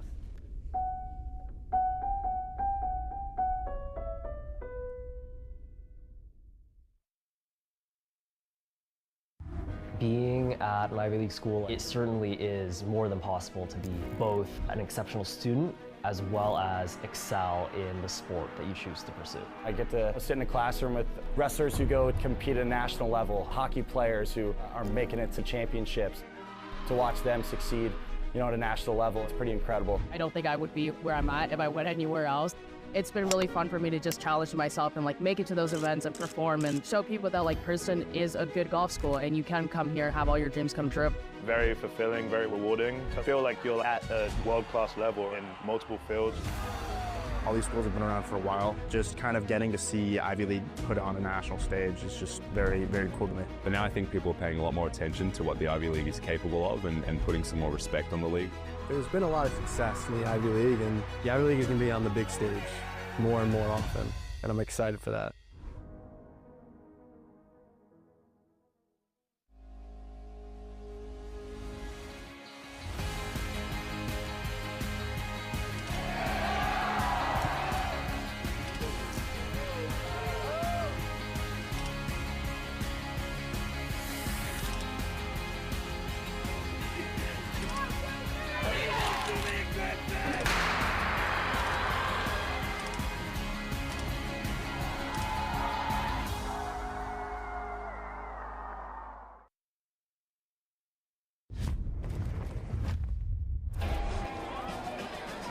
Look at the Charles River, Zakim Bridge, and TD Garden in the background. And now a look at the most recent committee rankings for the FCS postseason. This was released a couple of weeks ago. So prior to last weekend, Harvard was not ranked in the initial poll, moved up to number 9.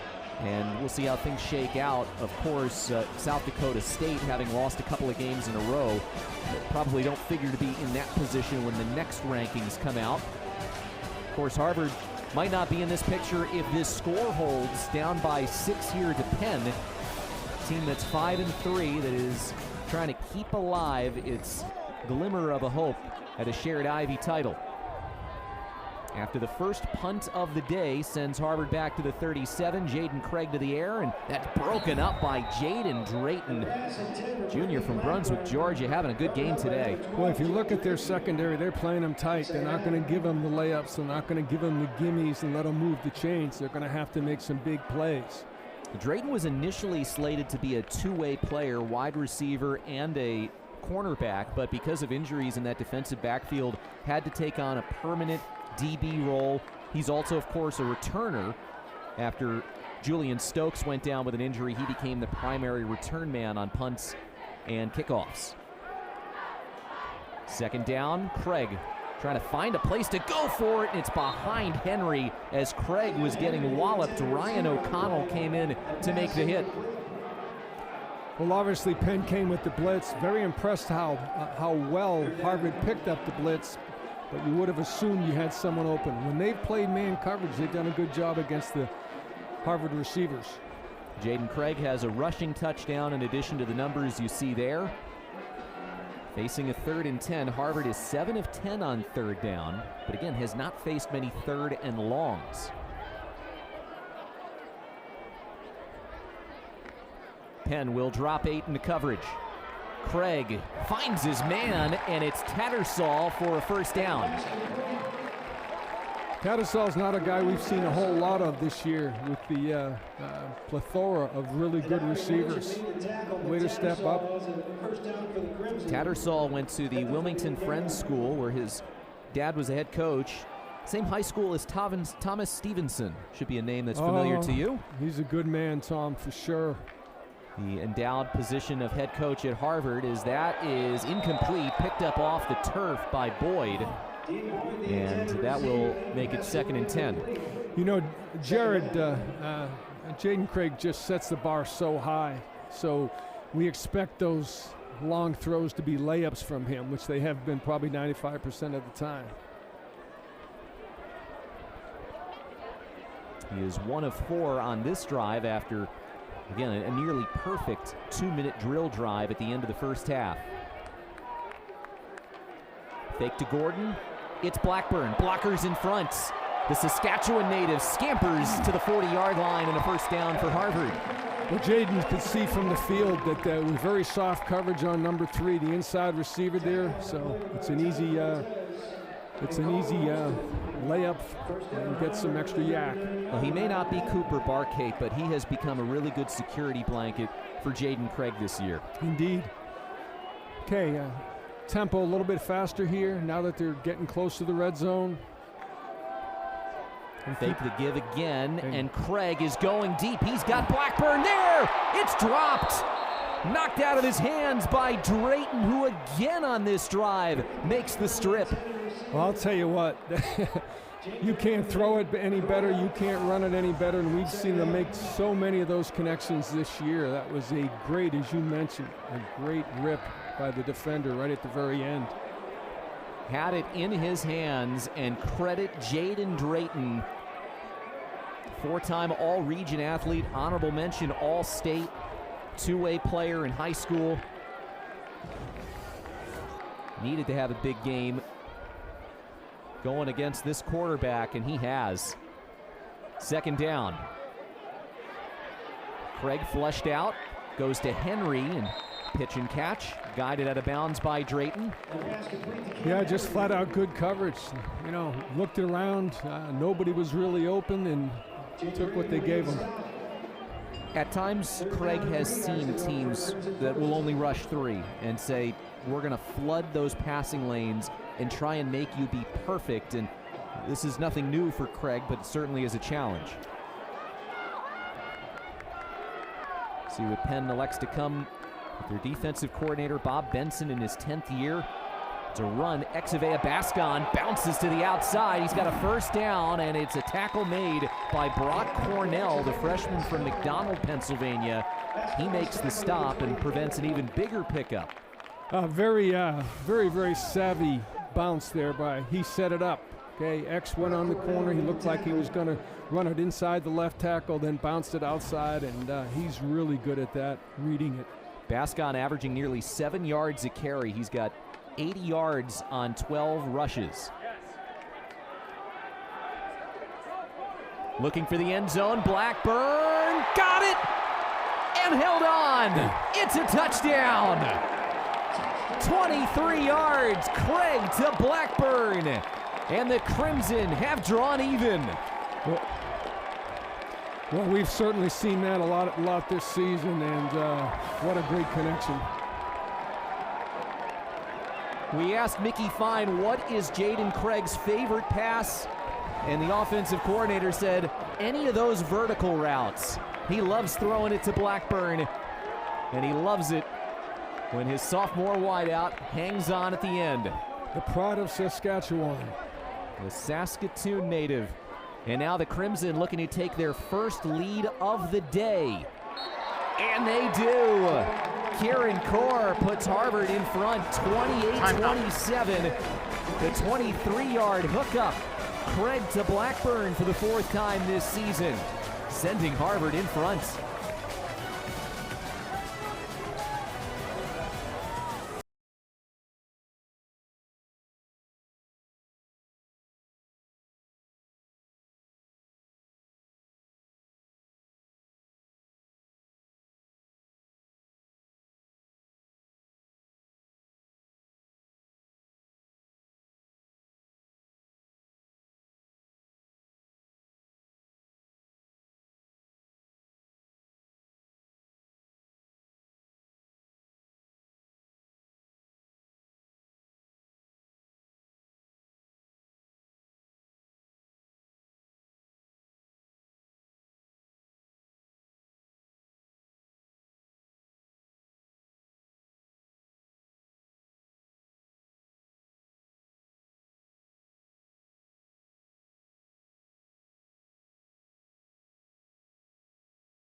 Welcome back to Tim Murphy Field at Harvard Stadium, and setting up for another dramatic finish. 5:36 to go in the third. It's a 1-point Harvard lead. We check in what's going on in the Garden State. Saw that touchdown earlier from Yale, and that has been the only touchdown today as they are in that third quarter late. Yale 10, Princeton 3. The Tigers are showing some fight today. A team that has had kind of a star-crossed season once again, but Yale wants to keep its Ivy hopes alive. They've got to win today to do so. A lot of defense being played down there. Not quite the same here.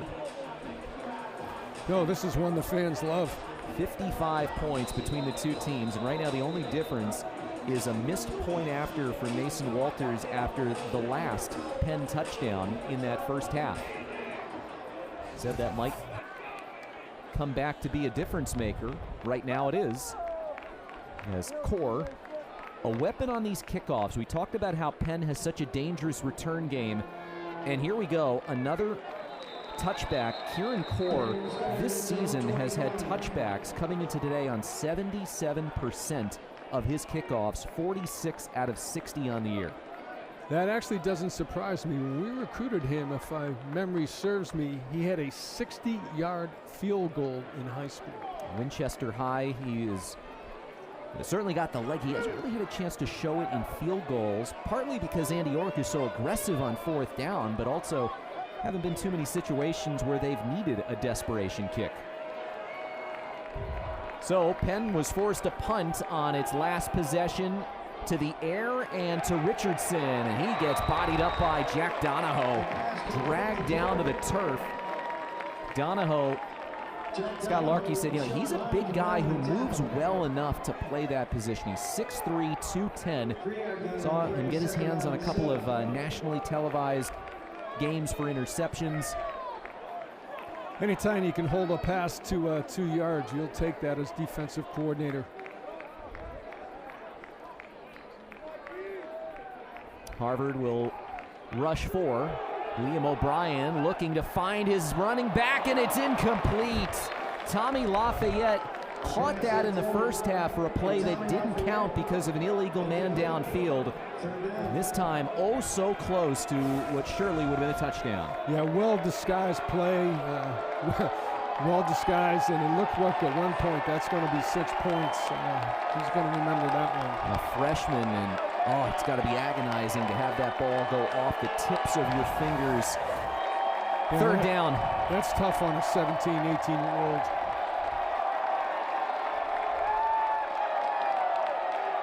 Play clock down to 5. They get the snap away. O'Brien looking left. Hoists this one for Richardson. It's incomplete. Broken up by Henderson. Damian Henderson locked into Jared Richardson. All Ivy on all Ivy. And the Harvard junior wins that battle. Yeah, once again, great coverage by Henderson.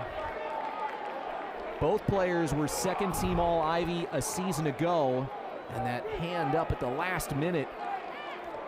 That looked like a first-team All-Ivy play. I think so. And Harvard saw Henderson get hurt at the end of last week's game against Columbia, and boy, Scott Larkey's heart skipped a beat, but fortunately, he was fine for today. Second punt of the day coming from Sturla, and Blackburn from his 29. Able to get out of one tackle before getting out of bounds. So Harvard will take over at the 28-yard line. Crimson have just taken the lead, looking for more on this beautiful fall day in Cambridge.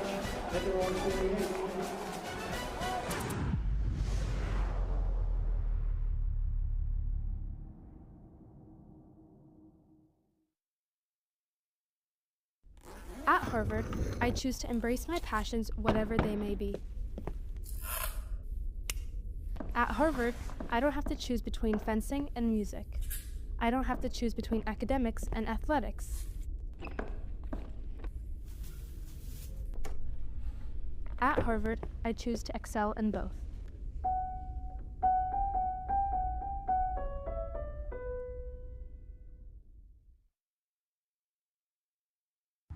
Being at an Ivy League school, it certainly is more than possible to be both an exceptional student as well as excel in the sport that you choose to pursue. I get to sit in a classroom with wrestlers who go compete at a national level, hockey players who are making it to championships. To watch them succeed, at a national level, it's pretty incredible. I don't think I would be where I'm at if I went anywhere else. It's been really fun for me to just challenge myself and make it to those events and perform and show people that Princeton is a good golf school and you can come here and have all your dreams come true. Very fulfilling, very rewarding. I feel like you're at a world-class level in multiple fields. All these schools have been around for a while. Just kind of getting to see Ivy League put on a national stage is just very, very cool to me. But now I think people are paying a lot more attention to what the Ivy League is capable of and putting some more respect on the league. There's been a lot of success in the Ivy League, and the Ivy League is going to be on the big stage more and more often, and I'm excited for that.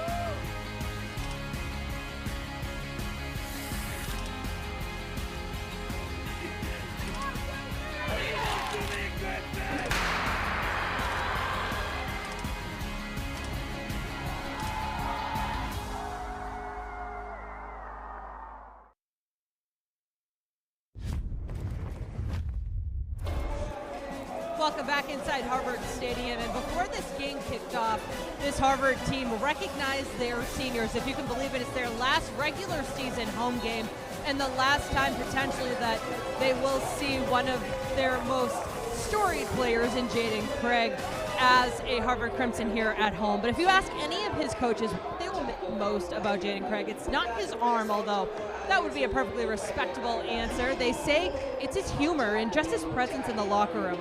This is the last guaranteed game that he will be playing at Harvard Stadium. And of course, the captain, defensive back Ty Bartram, also a part of the 20-member graduating class. All of his coaches talk about him as the most intentional leader on this team, never addresses the team on a win, but always well thought out. So those two, plus the other 18, all celebrated and will be missed. Another senior getting the ball thrown his way. Dean Boyd had to play a little defensive back there as Jaden Drayton once again getting involved. But those two leaders, they are kind of they've only one captain. Craig's kind of the captain of the offense, and Ty Bartram, captain of the team. Those two have been exemplary Harvard men throughout their 4 years with the program. Very impressive aggressive coverage by Drayton. They give it to the running back Harris. Goes around and spinning. Cortez guides him out of bounds. We get a flag behind the play back at the 24-yard line. This might be coming back. Yeah, that usually means offensive holding. It's a pretty late flag. Holding. Offense, number 77. 10-yard penalty, second down. It's on the left tackle, Spencer Doan, who got hurt on the final play of the game last week. It was a bit of a scary-looking injury, but he was wearing a knee brace and ended up being all right. To me, Spencer Doan's been one of the really great secrets.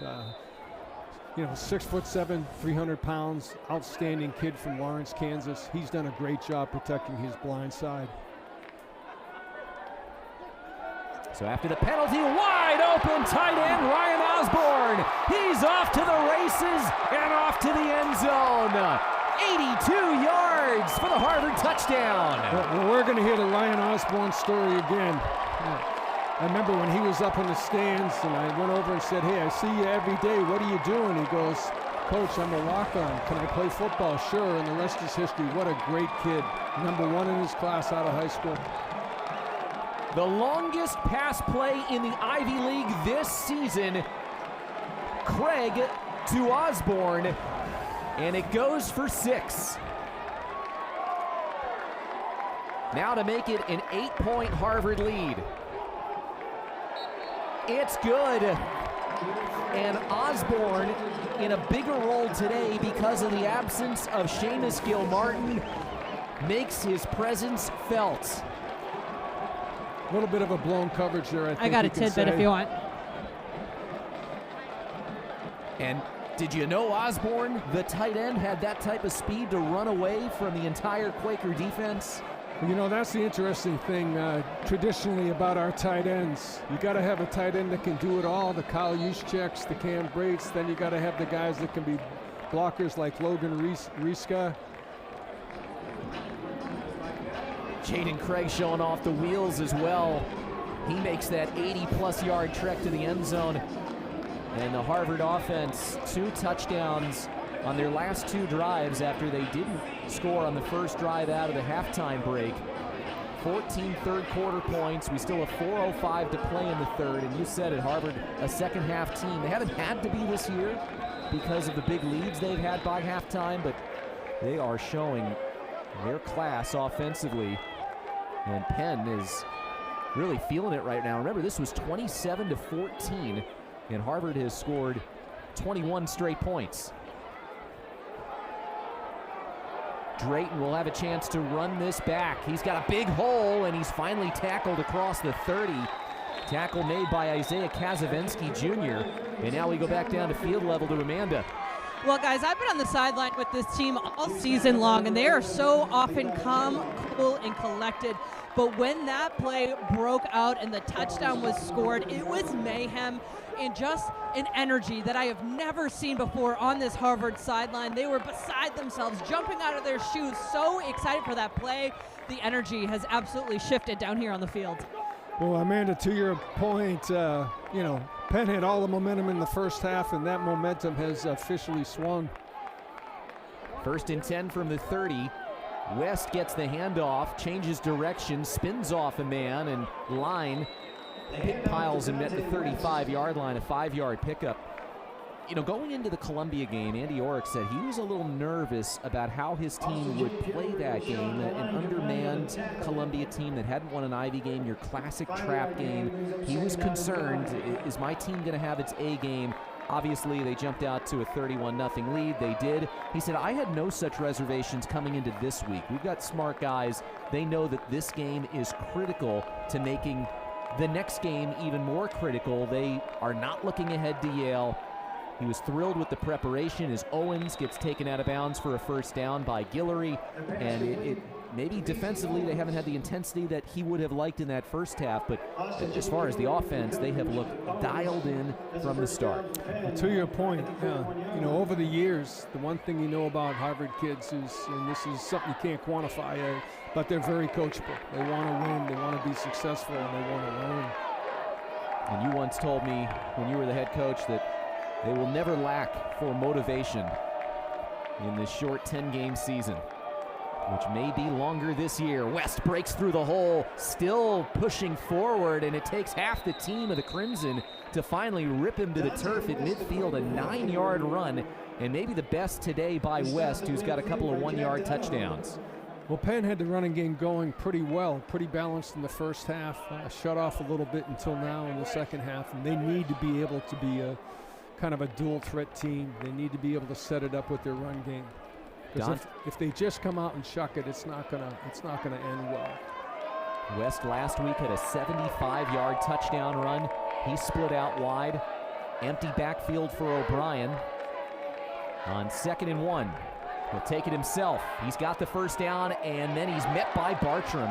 That looked like it was going to go for a lot more before the Harvard captain got to O'Brien. Yeah, that's a free safety holding a defender to a 2-yard gain. Very impressive. Ty Bartram is a special player, no question about it. You know, I feel like he could play anywhere in the country as a safety. So savvy, great tackler, never makes a mental mistake. This has been a good response so far by the Quakers. O'Brien, he's looking for Owens, and that is incomplete, but the flag comes in. Locked up with Guillory. It'll be a pass interference on the Harvard junior. I don't think that was an easy call. I don't think it was necessarily a bad call, but you know, right from the line of scrimmage on, pass was kind of clutch and grab defense, on both guys. Number 0, 15-yard penalty, automatic, first down. Guillory is talking things over with the officials. Look here, not turned around to look at the ball, which is the biggest thing when you run into a guy on an underthrown ball like that. So often it is going to lead to the flag popping out in favor of the offense.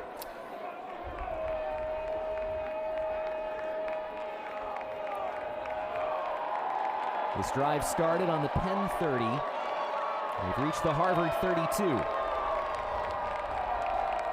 William O'Brien takes it right up the gut, and he will push the pile forward to the 35, 36-yard line. Ball came out at the end there. Harvard's got it. And they're going to say O'Brien was down before that ball came out. I think initially that's how it looked.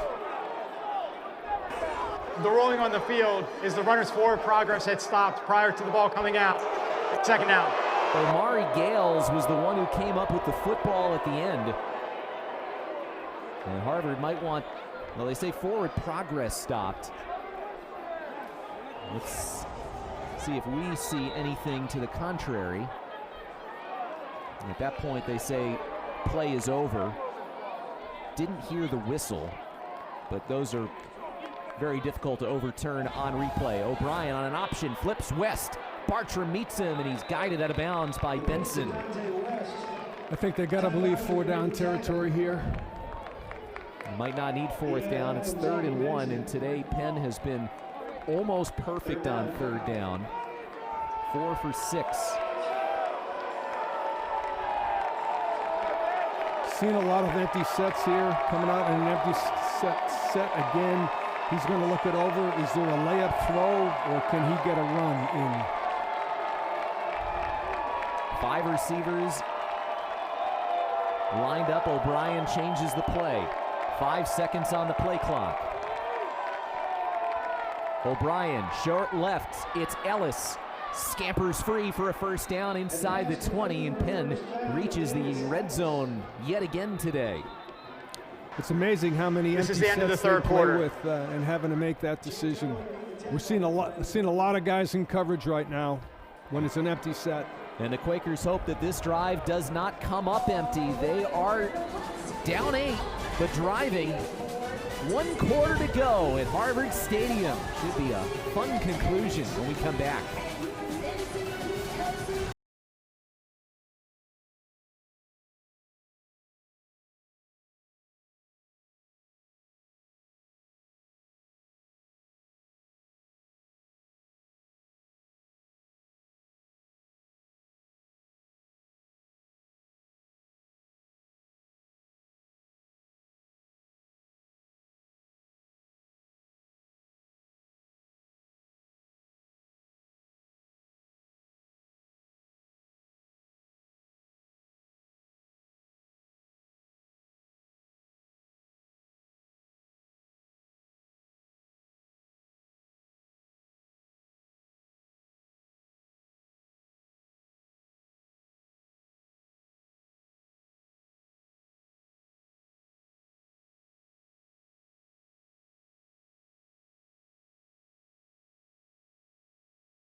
We're back in Cambridge. Penn is driving on Harvard, down by 8, start of the 4th quarter.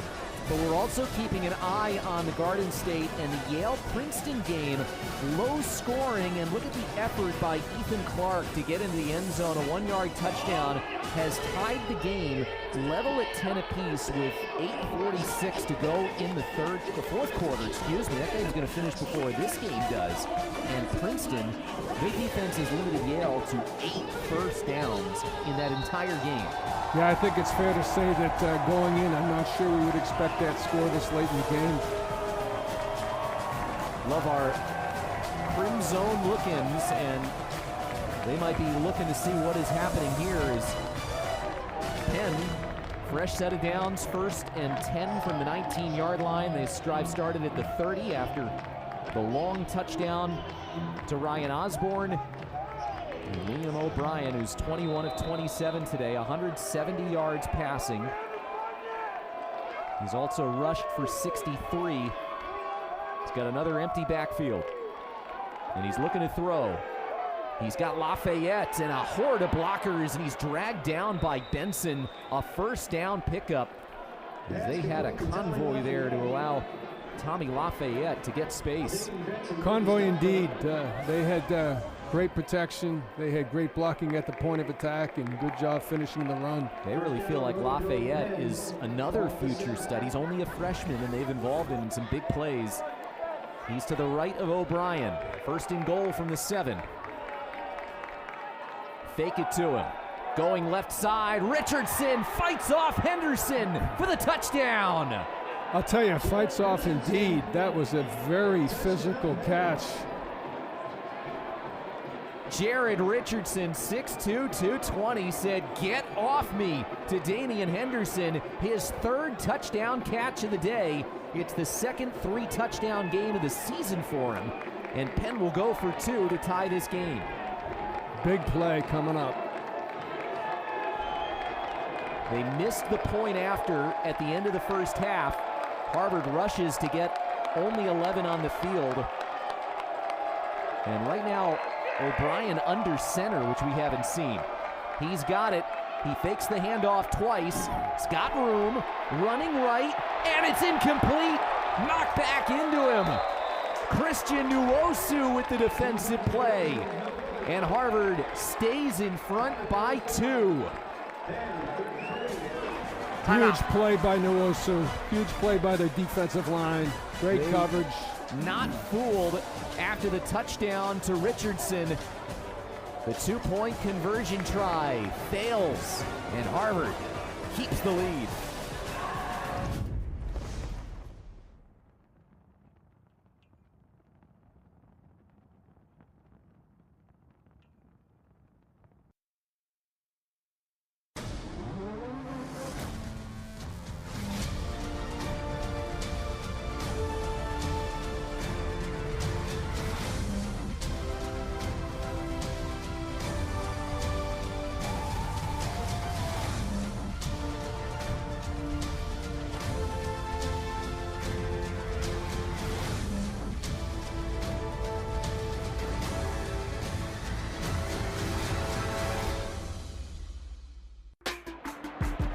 Football history of both Harvard, Yale, and Fenway Park colliding today.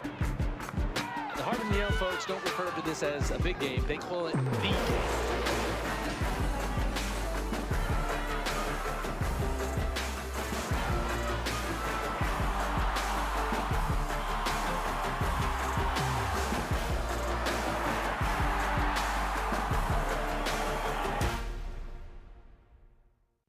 At Harvard, I choose to embrace my passions, whatever they may be.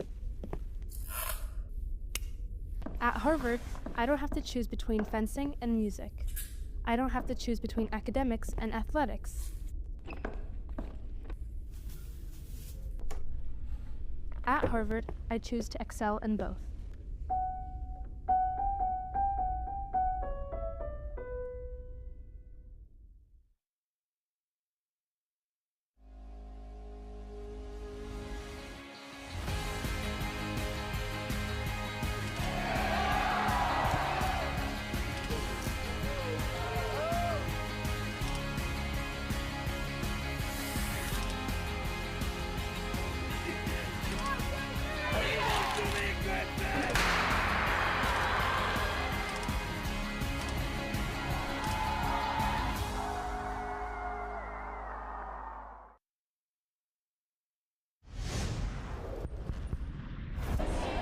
The difference in this game has been point after attempts, the extra point miss in the first half, and then this ball just slipped out of the hand of O'Brien. It actually might have been a fumble, but it went out of bounds. Nwosu was there to provide that pressure, and with the 2 missed conversions after touchdowns, that's why Harvard has a 2-point lead with still a ton of time left in this one. Yeah, Christian Nwosu, only a sophomore, has played really well this year. He was a 4-year class president at his high school in Houston, and also earned his school's Best Actor Award as a senior. This is a guy who's well-liked, and you know, he could have played up the role there. Like, I made the big stop at the end, but you know he's got the chops to do it as an actor and as a football player. I don't remember getting any of the awards.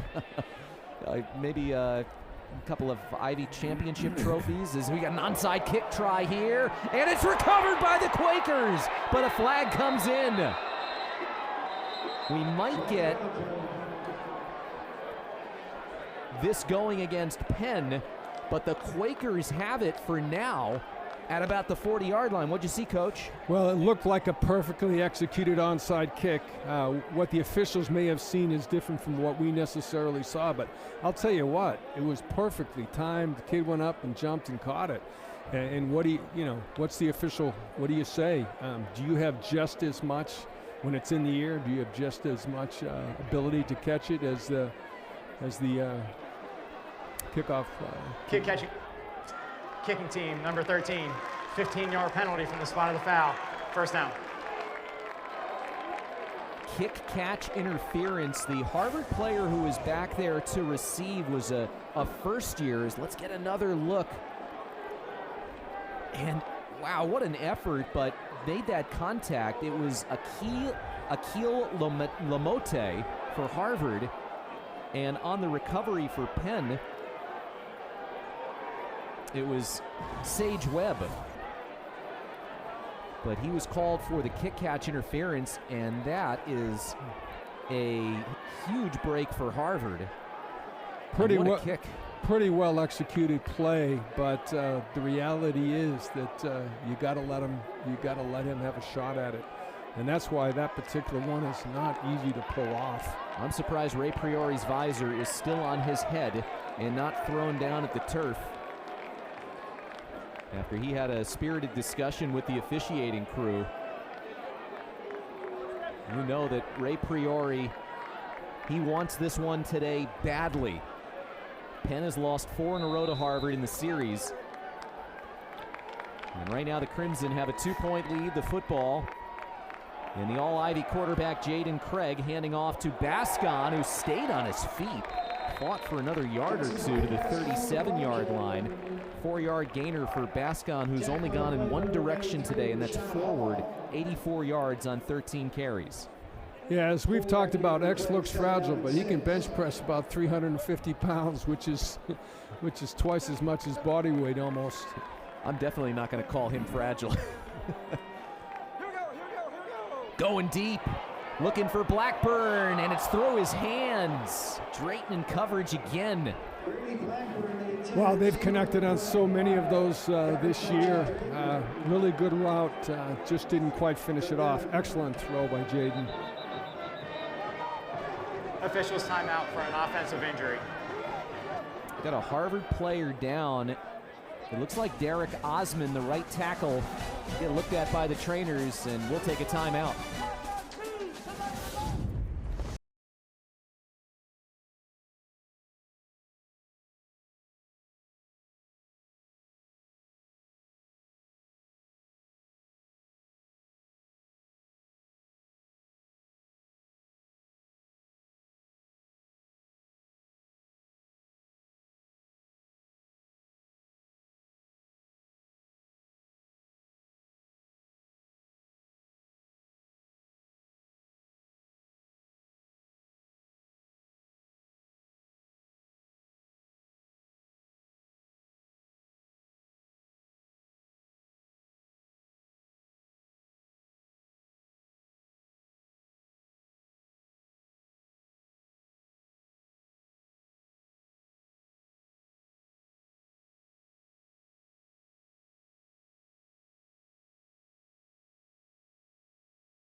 See Andy Orrick on the sideline. These are two of the few programs where you can have stats that go back to the 1890 and 1891 seasons.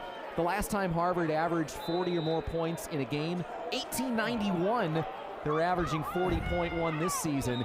And the last time that they had 30-plus points in their first 8 games, now 9 games in a season, was 1890. The media timeout is not I'm ended guessing yet. not too many of those were downfield We'll begin throws. the play clock on my signal. Yeah, I think so, considering this place is the big reason why the forward pass exists. But the Crimson facing a 3rd and 6, and Thomas O'Brien has moved over from left guard to right tackle. And it's Enzo Augustini who has moved into the left guard spot on 3rd down. It's Bascon. They run to the left side, and he will tippy-toe shy of where he needs to get to. He picked up 5 on 3rd and 6, and there's no question Harvard will go for it on 4th and 1. That's a real tough break with Derek Osmond. He's been a pillar of support the entire year. Terrific football player. Very sad, very sorry to see that. Senior from the state of Washington. 4th and 1, and Penn's defense needs to make a stop. They've stopped Harvard twice on 4th down today.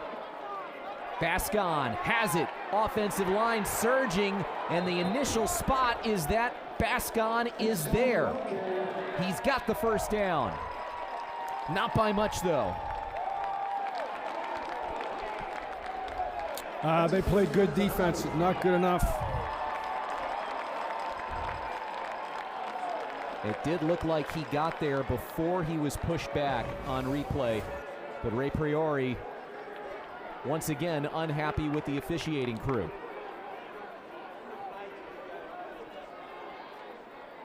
Craig looking, throwing, Tattersall catching. What a play by the freshman. I'll tell you what, that's an NFL throw, not just in terms of hash mark to numbers, but put it where only he could catch it. That is an NFL throw. Tattersall needed to use all of his 6'5" height and that wingspan. They saw him at a Duke camp before his senior year. Then he came to Harvard's camp, had all the measurables. He was a high school quarterback, and they figured he could work as a wide receiver. They put him through the drills, said he's an obvious target, and he's made an impact as a freshman. Here goes DJ Gordon surging forward inside the 10 to the 9, and a 7-yard run for the sophomore from Indianapolis. Yeah, really impressed with the second half game plan. Really impressed with the run pass opportunities, and DJ Gordon down here has been money throughout the season. Harvard is trying to put some distance between itself and the Quakers. 2nd and 3. Gordon remains in the game, and they crowd the line of scrimmage. Let's see if Penn comes on a blitz. Audible here. They do come at him. Craig goes for the end zone, and it's incomplete. Looking for Boyd, and Jaden Drayton, he has been in the middle of it today. Great coverage once again by the cornerback. Great coverage indeed. And he has been up for the challenge today. Harvard hasn't shied away throwing in his direction, but he's made his fair share of plays. You see the score and you say, well, the defenses aren't having good days, but that doesn't mean individual guys aren't having good days. And again, they're two good defenses. Harvard 9 of 12 on 3rd down. It's 3rd and 3. Bascon again gets the ball. Busts forward inside the 5. He's got the Harvard 1st down. Fresh set of downs, goal to go situation. And when Harvard has needed those tough yards, they have not been worried about giving the ball to number 0. And the offensive line has given him so much space to work with. Well, the expression, it's what's up front that counts, is real. Bascon again, left side, waltzes into the end zone. His 3rd of the day. Harvard jumps in front by 2 scores. And again, great blocking up front. I should say they're a point away from jumping in front by 2 scores. They're up 8. As Core will come out for the point after, but Exavea Bascon, 2nd rushing touchdown He also has a receiving touchdown. This one comes from 4 yards.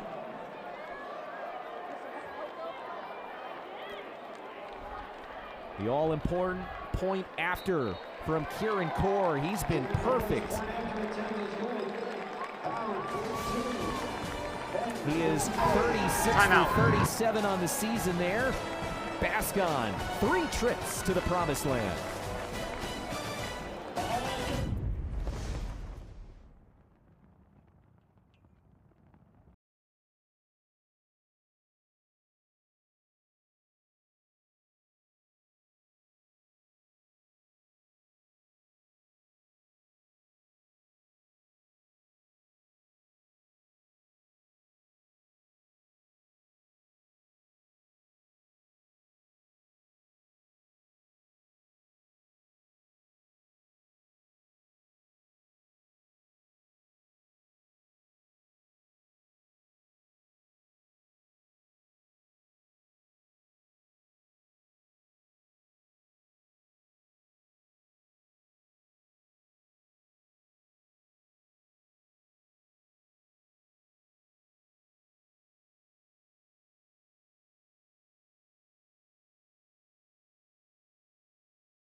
Well, coming up next week, a trip down to the Yale Bowl, and last year it was not a good day for the Crimson as they came into that game on a winning streak of 7 games. They couldn't make it 8, despite the efforts there of Cooper Barkate.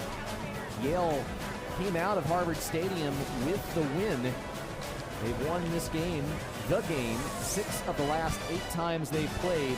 And Harvard was forced to share an Ivy title with Dartmouth and Columbia as a result. Next week, game will be played at noon down in New Haven. And by the way, the Yale-Princeton game will get you an update in just a moment. As Harvard will kick it off, they continue to steamroll offensively in this one, up by 9, 42-33, after Exavea Bascon's 3rd touchdown of the day.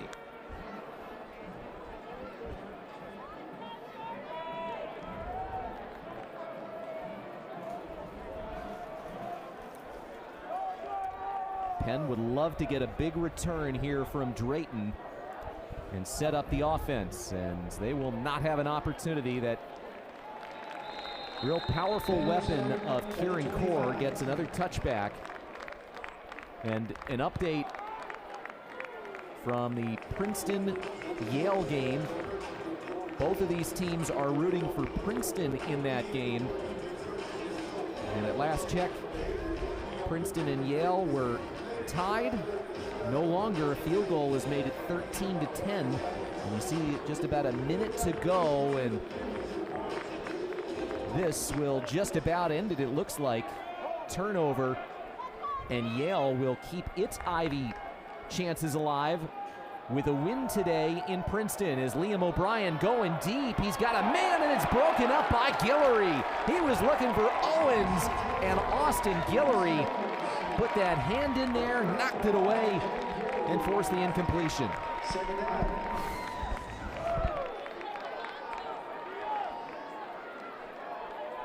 What a play by Guillory. These are tough wide receivers, tough customers to match up with man-to-man. Owens today is 10 catches, 62 yards. Richardson, 7 catches, 55 yards, and 3 touchdowns. O'Brien will run with it. A little bit of a hole. Line and Bartram there to meet him. 7-yard gain on second down.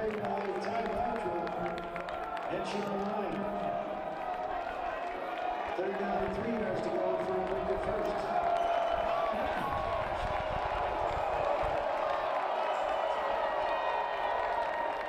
Need to get to the 35-yard line. O'Brien looking to do it himself, and he will be right at the line to get ball popped out at the end, and they're going to give him the 35. Boy, looked like he was oh so close, and they're going to give him all 3 of those yards. That could have gone either way. Well, Ray Priori says if you're going to give Bascon the benefit of the doubt on that play on Harvard's last drive, you better give our guy this push forward. Let's take a look. I'm not sure he got there, to be Very honest. close. Penn needs 2 scores. Figure it's got to start here. O'Brien on the run. Eyes downfield to the sideline, and Owens his 11th catch of the day. And Jack Donahoe forces him out at the 43.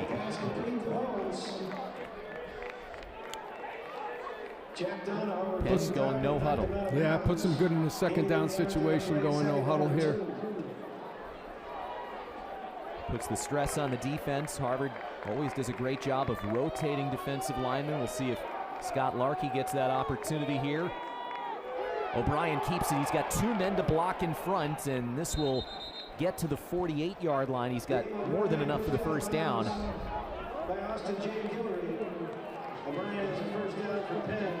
Well, suffice it to say, these 2 teams have given the fans a lot to be excited about today. It's a development. We didn't expect the type of offensive firepower from both teams. Of course, Harvard back up over 40 points. That's less of a surprise, but hey, Penn over the years has shown it can be extremely explosive offensively. O'Brien with pressure finds West, and he's knocked out of bounds by Jack Kirkwood. You know, you go back to the crazy game that Penn played last year against Cornell, and remember, it was 67-49, a win for Penn up in Ithaca. Defense, number 0. Well, you got 75 penalty, points in counting between these 2 right now. A holding call on Harvard will give an automatic first down to Penn, so that happened downfield. And so the Quakers get that first down at the 43. It's going to be 4-down territory down here with a 9-point deficit. 7th Harvard penalty for 75 yards, which is more than double what they usually have in terms of penalty yardage here this season. Least penalized team in the country has not looked like it today. O'Brien running right side, and he'll be dragged out of bounds by Kirkwood. It's interesting how they run that quarterback draw, if you will, how he just sets it up. It's not a whole lot of mystery about it. He looks immediately like he's going to run, yet still he's able to find those little creases and get positive yardage, this time for 6. Well, to your point, less quarterback draw and just quarterback zone. Sends Owens in motion and will keep it himself after the fake to West. He'll be ridden down at the 30. Another first down run here. Remember, Penn had 15 first downs in the first half. This will be their 27th first down of the game. Harvard, number 1 in the country, or number 4 in the country, in fewest first downs per game allowed by their defense. Yeah, I don't think anybody necessarily saw that coming. Kudos to this Penn team to come out and play this well. This has been the toughest test for Harvard this season, and Penn, just like Ray Priori said, We bite and we don't let go. The Quakers certainly have not let anything go today, but a costly timeout needs to be taken with the play clock running down. Quakers need all the assists they can get, and they have to use their first timeout on first down.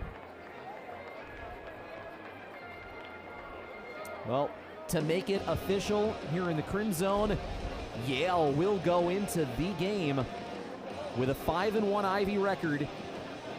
The Bulldogs will have a chance at sharing an Ivy title and getting the automatic bid next week. Yale moves to 7-2 overall, and yeah, in spite of Harvard running away with things over the course of the season, if these two teams go into next week's game, Harvard 6-0, Yale 5-1, and Yale wins, Yale would have the head-to-head tiebreaker over Harvard and would clinch the automatic bid from the Ivy League.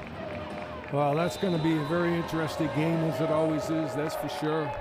Maybe the most interesting of the games. More interesting than Harvard wanted it. From the 30 on first down. After the timeout, O'Brien's going for the end zone. He's got Owens there, and it's incomplete, but out pops the flag. Another pass interference on the Crimson. This will take it to the 15 of Harvard.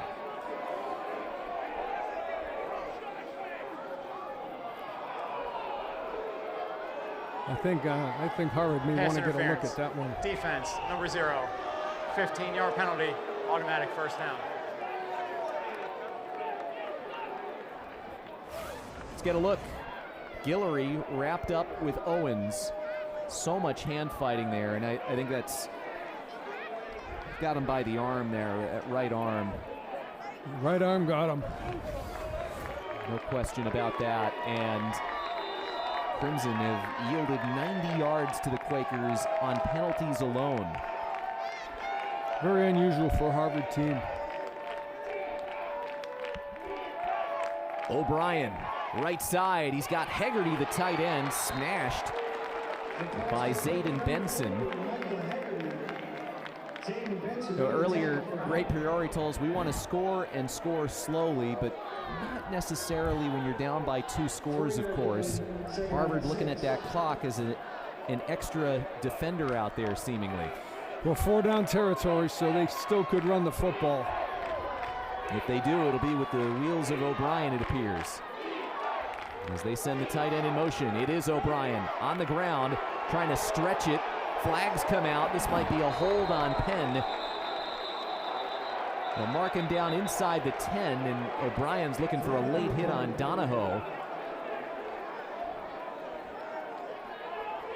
And let's see how it's adjudicated. There are multiple flags on the field. Holding. Offense, number 73. 10-yard penalty, second down. It's Austin Zim, Naples, Florida native, whistled for the hold. Take a look there on the right side of your picture. Nwosu trying to break free, but too much jersey. Yeah, too much jersey indeed.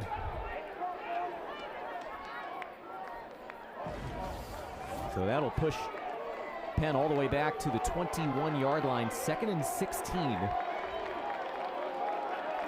Now they're going to obviously have to take a couple shots here.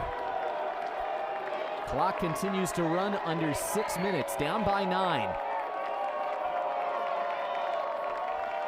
O'Brien over the middle. It's caught by Ellis, and he'll go down, get that penalty yardage back. It'll be 3rd down.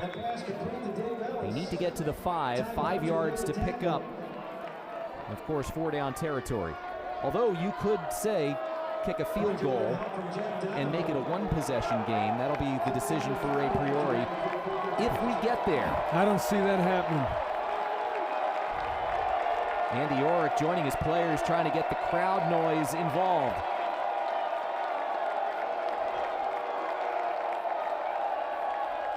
Third and 5. O'Brien. Puck's right side. It's Owens pushed out of bounds. A first down and goal to go coming up for the Quakers. BC Owens, he has been open seemingly all day long. Yeah, so impressed with the Penn pass game today. They mark him down at the 2 on an 8-yard gain. He's got 12 catches for 78 yards. Again, not necessarily huge yards per catch, but he's come up with big ones. And it's 1st and goal for Penn. It's West trying to push forward, and Harvard stands firm to the 1, and the clock continues to move. If that's read zone option, which I think it was, may have wanted to pull it. Liam O'Brien, he's punched all the right numbers today. It's West again, and he is short again. Inside the 1. And again, more time will bleed off the clock as Penn tries to punch it in. Great job by the defensive line. 4 minutes left. Quakers need half a yard. Well, when you need half a yard, sometimes you might want to get right behind the center. Pistol formation. It's O'Brien up the gut and in. Touchdown Quakers. Liam O'Brien finds pay dirt for the first time today.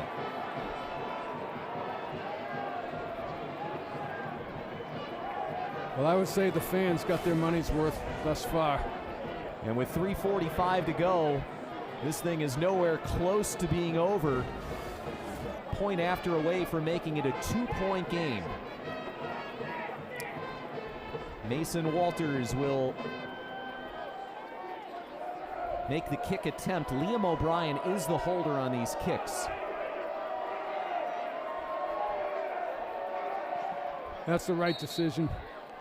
And of course, to make it a 2-point game, the difference, 2 failed conversions after touchdowns by Penn. But Liam O'Brien, much like a year ago, goes right up the gut from close to the goal line, finds the end zone. That's rushing touchdown number 7 of the season, in addition to 3 passing touchdowns today. And here we go. Another onside kick, you would imagine, although Penn a couple of timeouts and the 2-minute timeout. They could play it out, but I'm doubting that they want to see the ball back in Jaden Craig's hands. Yeah, and it's not a guarantee, but I'm guessing that's what they do as well.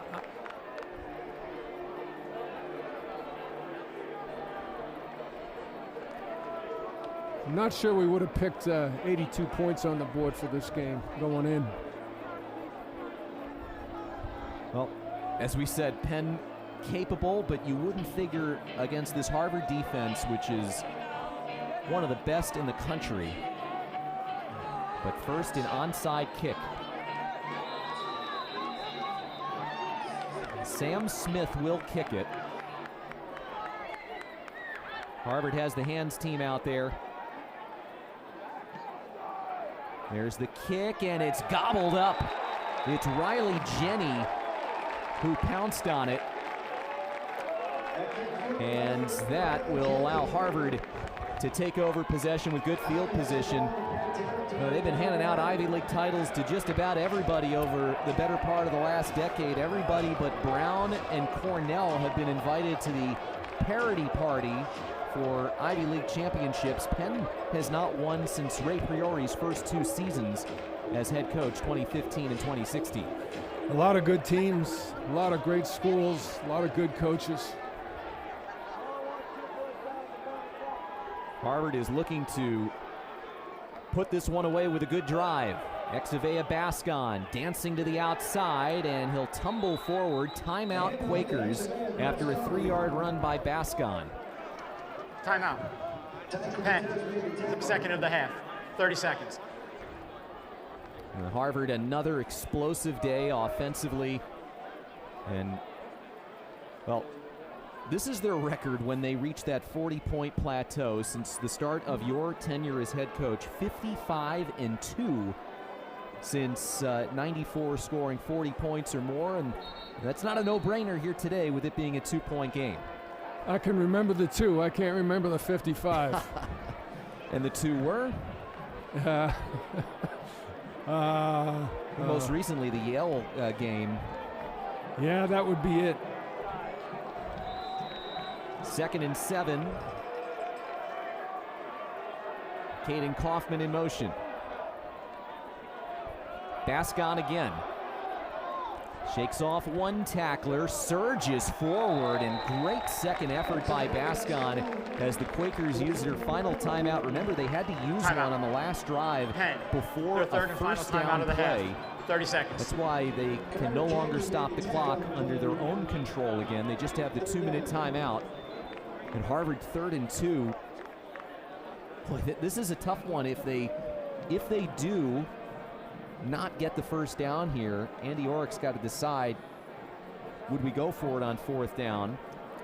Yeah, it's definitely not, to your point, it's definitely not a no-brainer, and kudos to the offensive line there. When the defense knows you're going to run the ball and they've dug in, they got 9 guys on the line of scrimmage, that's a great run.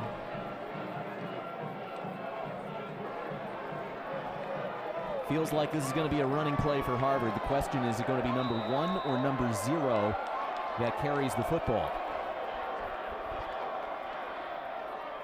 It's Craig, and Lista is there to bring him down. John Lista, who knocked out Jaden Craig with a big hit in Philadelphia last year, gets into the backfield again and forces Harvard all the way back to the 45-yard line. Great job by the defensive line. Great job getting puncture on the quarterback there. And obviously puts them in a situation where they've got to kick the ball away, in my opinion. The offense is staying out there, and it looks like they're just going to bleed this clock before calling a timeout. And it will be decision time. Boy, it's a big change. If it was 4th and 2 versus 4th and 6, it changes the calculus. Play a game. Yeah, the book says kick it. I can guarantee you that on and they take the delay of game instead of the timeout, which indicates that they're going to punt the ball. Going to see a Harvard punt for the first time today. It comes with 2:43 left in the game. That would have been an amazing statistic if not the case. There is a little bit of wind to the back of the punter, Dylan Fingers, who had the game-winning kick. Please reset the game clock to 2:46. Put 2:46 on the game clock, please. Give an extra 3 seconds here. But Dylan Fingers, dependable, cool under pressure. He is the second-string punter who's had to punt the majority of the season because the starter, Brian Sheckley, has been out with an injury.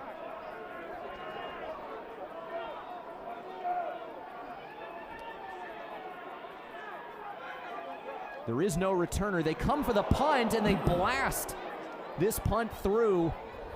It's going to take a roll back toward the 25. There was no man back to return for Penn. They had the punt block on, and Harvard fortunate to get that away. And now Penn will try and drive it into field goal range and win this game. That was a nanosecond away from being blocked. The Fingers, they describe him as cool, calm. Andy Orrick said he's probably a future president of the United States candidate. He didn't look perturbed at all, and now the Harvard defense, which has not had its way the majority of the day, will be charged with getting a stop and keeping this undefeated season alive. Liam O'Brien has been tremendous today. He goes to Owens, and it's behind him. Well, I think at this point, Harvard's going to put they're going to put 8 guys in coverage. When you think about Mason Walters this season, kicking field goals, 7 for 10, the longest 47 yards, a career high last week. In high school, Walters hit a 55-yard field goal, which is his high school's program record. But he would be kicking into a slight breeze. First things first, Penn needs to advance the ball. On second down, O'Brien scanning, darting, looking, throws, it's complete. And it's a first down play. Richardson muscles up to get to the 35. 11-yard gainer on second down as the clock will roll. 2:15 left. There you see Walters getting himself ready. trying to get a playoff before the 2-minute timeout. They do. Go to the sideline. It's Richardson bursting forward, and he'll get 8. I think he might want to get that one out of bounds. 2-minute timeout takes care of the clock stoppage for him. 2-minute timeout. And so the Quakers on the drive, charging forward, down by 2. You like drama? You're going to want to stay tuned. Second down.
Now this is the leaderboard as far as Ivy championships. Harvard is trying to join Dartmouth in the 20 or more Ivy title club.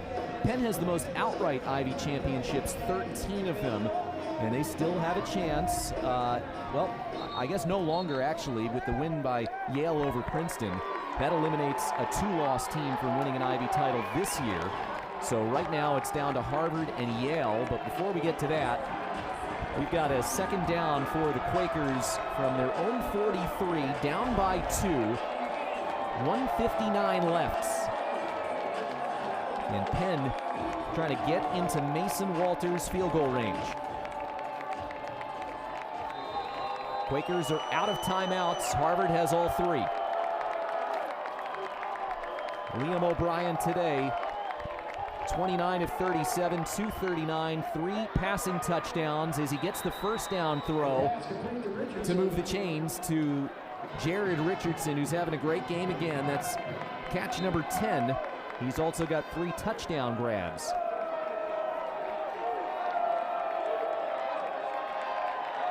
O'Brien gives to Dante West, and Harvard all over it. Christian Nwosu first to get there.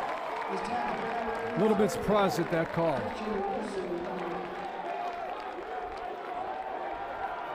Minute 32 to go. It continues to run. A 1-yard loss.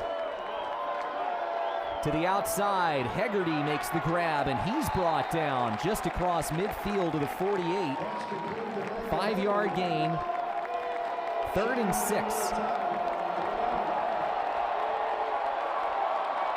West goes out in the pattern and will come back in, and O'Brien changing the play as we click toward a minute. O'Brien heads up the middle, gets by 1, and he's banged down by Donahoe. It'll be a first down. He needed 6, he got 6. And they are closely approaching field goal range. And that was close. From the 42, be a 60-yard attempt from here. O'Brien rolling, throwing. He's got West inside the 25, down to the 20. It's a 22-yard pickup to his running back.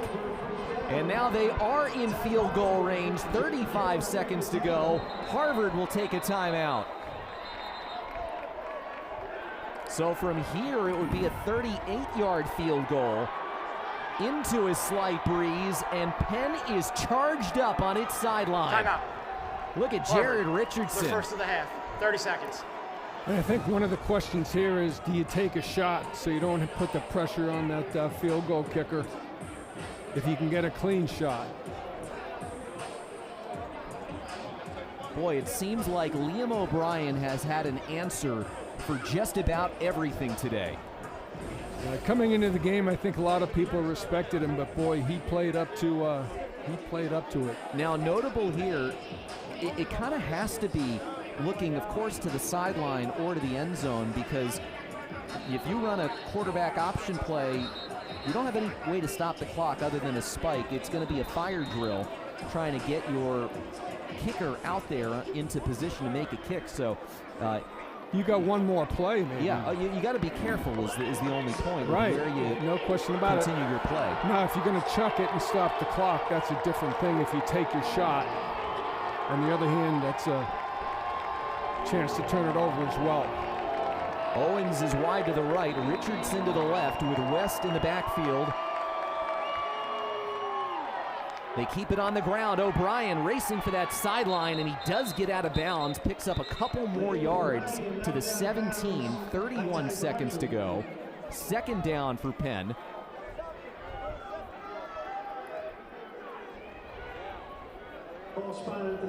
Mason Walters has taken his warm-up kicks, and he is ready to go when called upon. So you're looking at about a 30-yard field goal. Is my math correct here, Coach? 35 from the 17. Certainly well within his range. West gets it, skips right, slung down. Harvard another timeout, and a third down coming up after a pickup of 4. Timeout. Harvard. This is a situation Harvard has not found itself in all year long.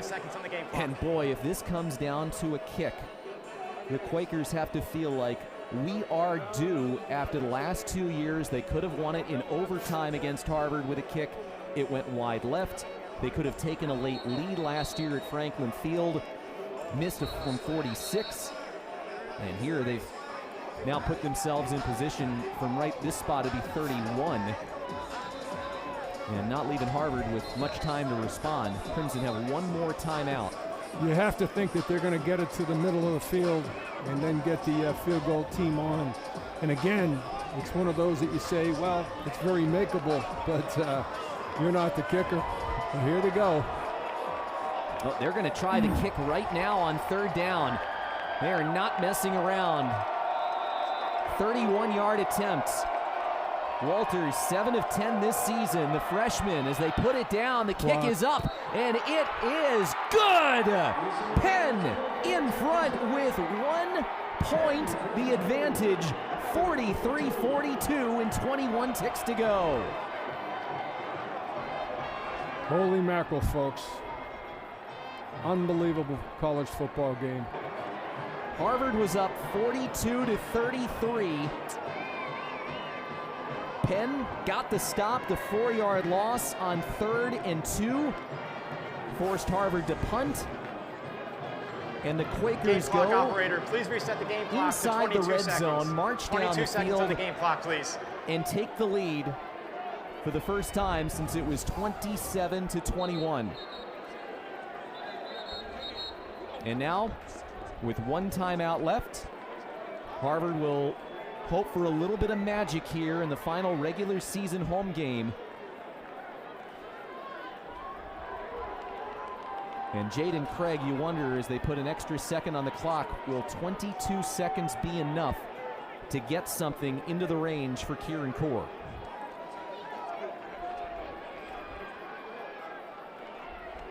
Well, to your point, it's critical that they get the best possible kickoff return.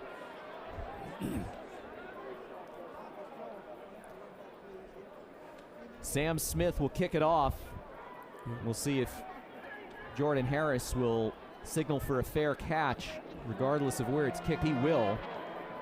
And Harvard will start this drive at the 25-yard line.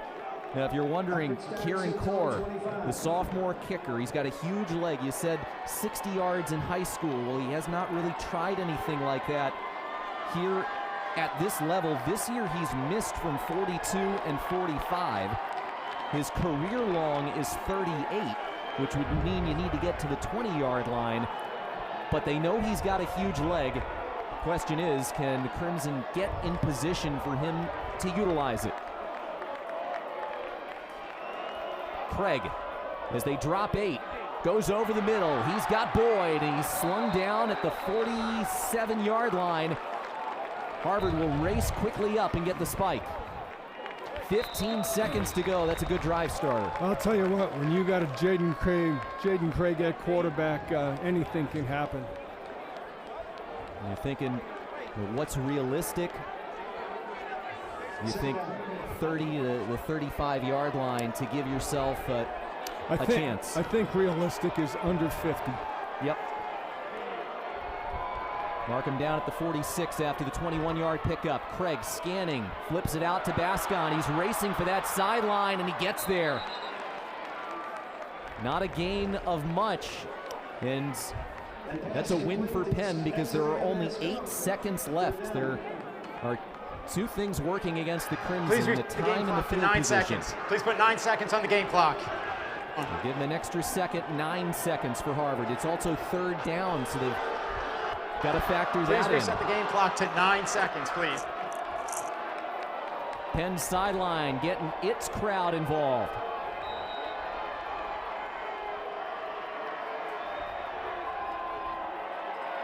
Craig over the middle. He's got Tattersall, and he's knocked down at the 35-yard line. Harvard will take the timeout with 5 seconds to go, and this will set up, if they try it here, a 53-yard attempt 30 seconds. for the Crimson. Well, no matter what the outcome, this has been an incredible college football game. 40 yards for Harvard on a drive that started with 22 seconds on the clock. Again, when you got a quarterback like Jaden Craig, boy, he really proved his mettle there. Kieran Core was the #1 place kicker in the country. Chose Harvard over offers from Power 4 schools.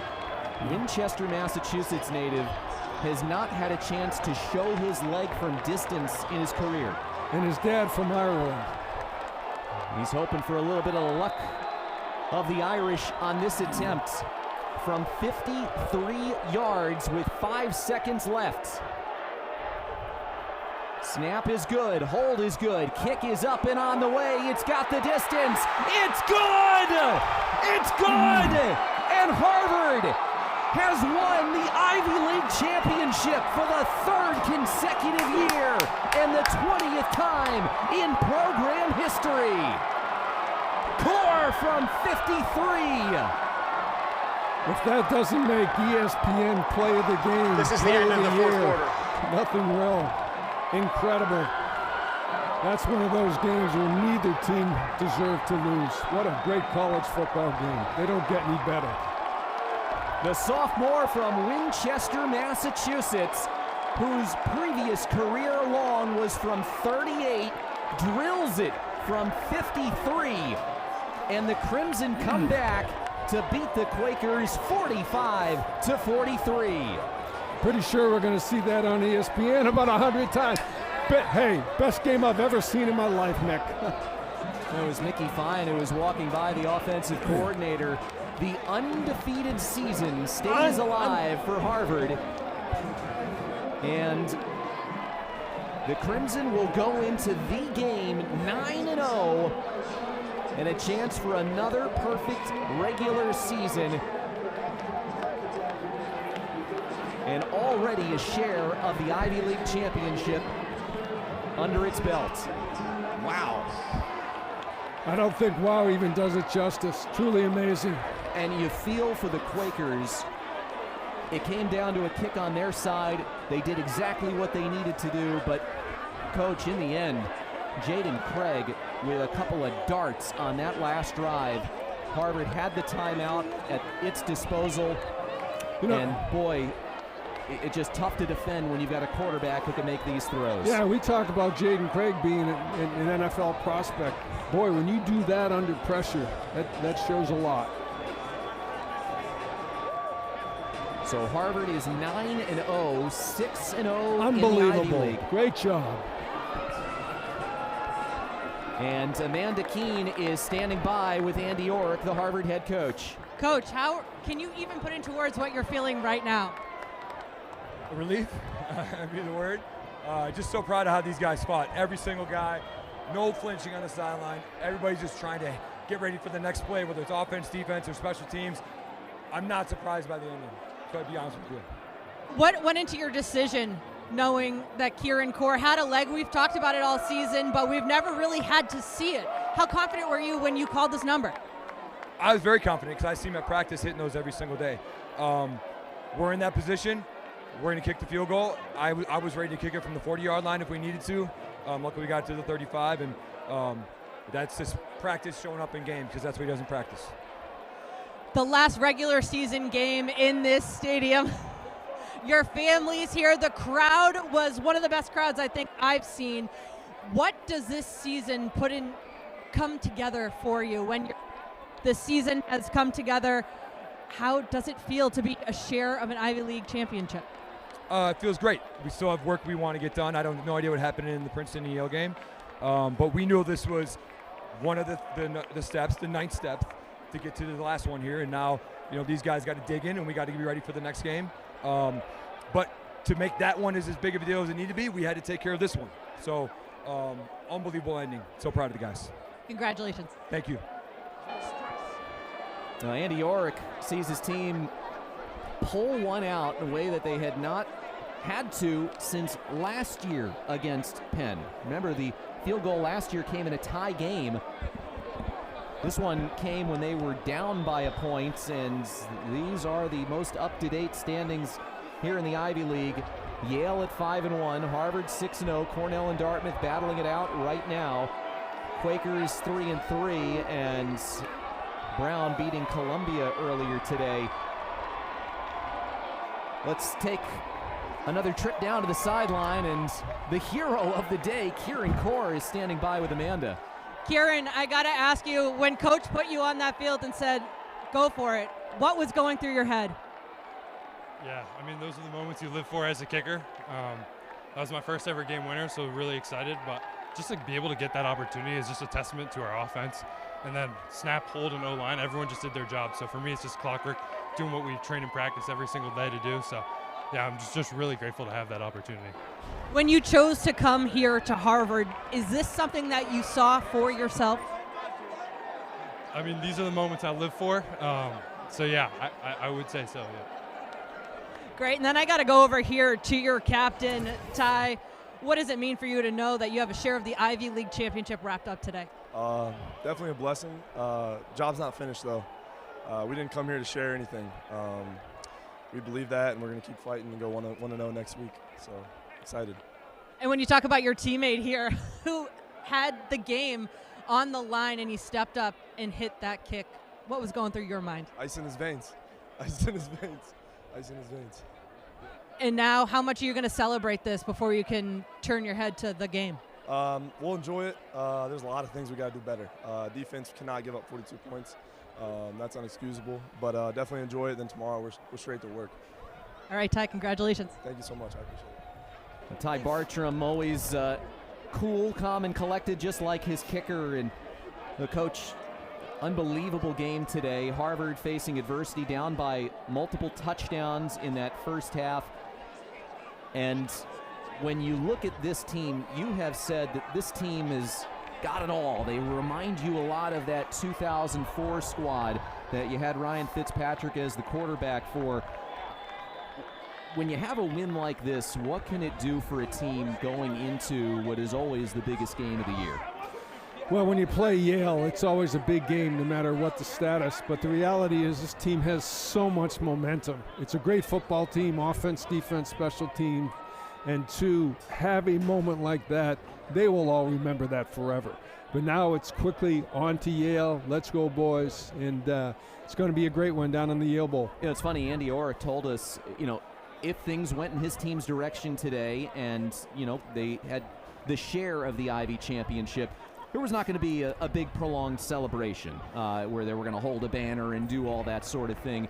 I think the circumstances of how this game was won changed the calculus on that. Obviously, you could see it in the eyes of those guys what that meant. Just to get the win, they weren't even thinking about the Ivy Championship, it seemed like. I think if you fast forward 40 years, they're still going to be talking about this game because it doesn't get any better than that. And you feel for Penn, you see Jake Davis, who had some big plays along that defensive line. Quakers did everything that they could have been asked for to win this game and get a marquee win. They haven't had a top 10 victory since 2015 against Villanova, one of the first games of Ray Priori's tenure. But you know what? They gave everything they had, and a classic Ivy battle between two of the storied programs in the Ivy League this century. Yeah, we've always had, when I was a coach, we've always had tremendous respect for Coach Priori and Al Bagnoli, and just a great program. And, it's going to be a long bus ride home, but those guys played their hearts out. And, Coach, your rookie year in the broadcast booth has ended. It's been an honor to work with you this year. Thanks so much for joining us. Thank you. The honor is mine. What a day today. The defenses had very little to say about things throughout the day. Penn was perfect in the first half. They put the pressure on Harvard. Jared Richardson, 3 touchdown catches. Exavea Bascon, 3 touchdowns himself. Harvard was undeterred. And despite Penn grabbing a last-minute lead, Harvard, the drive, and the kick from Kieran Core.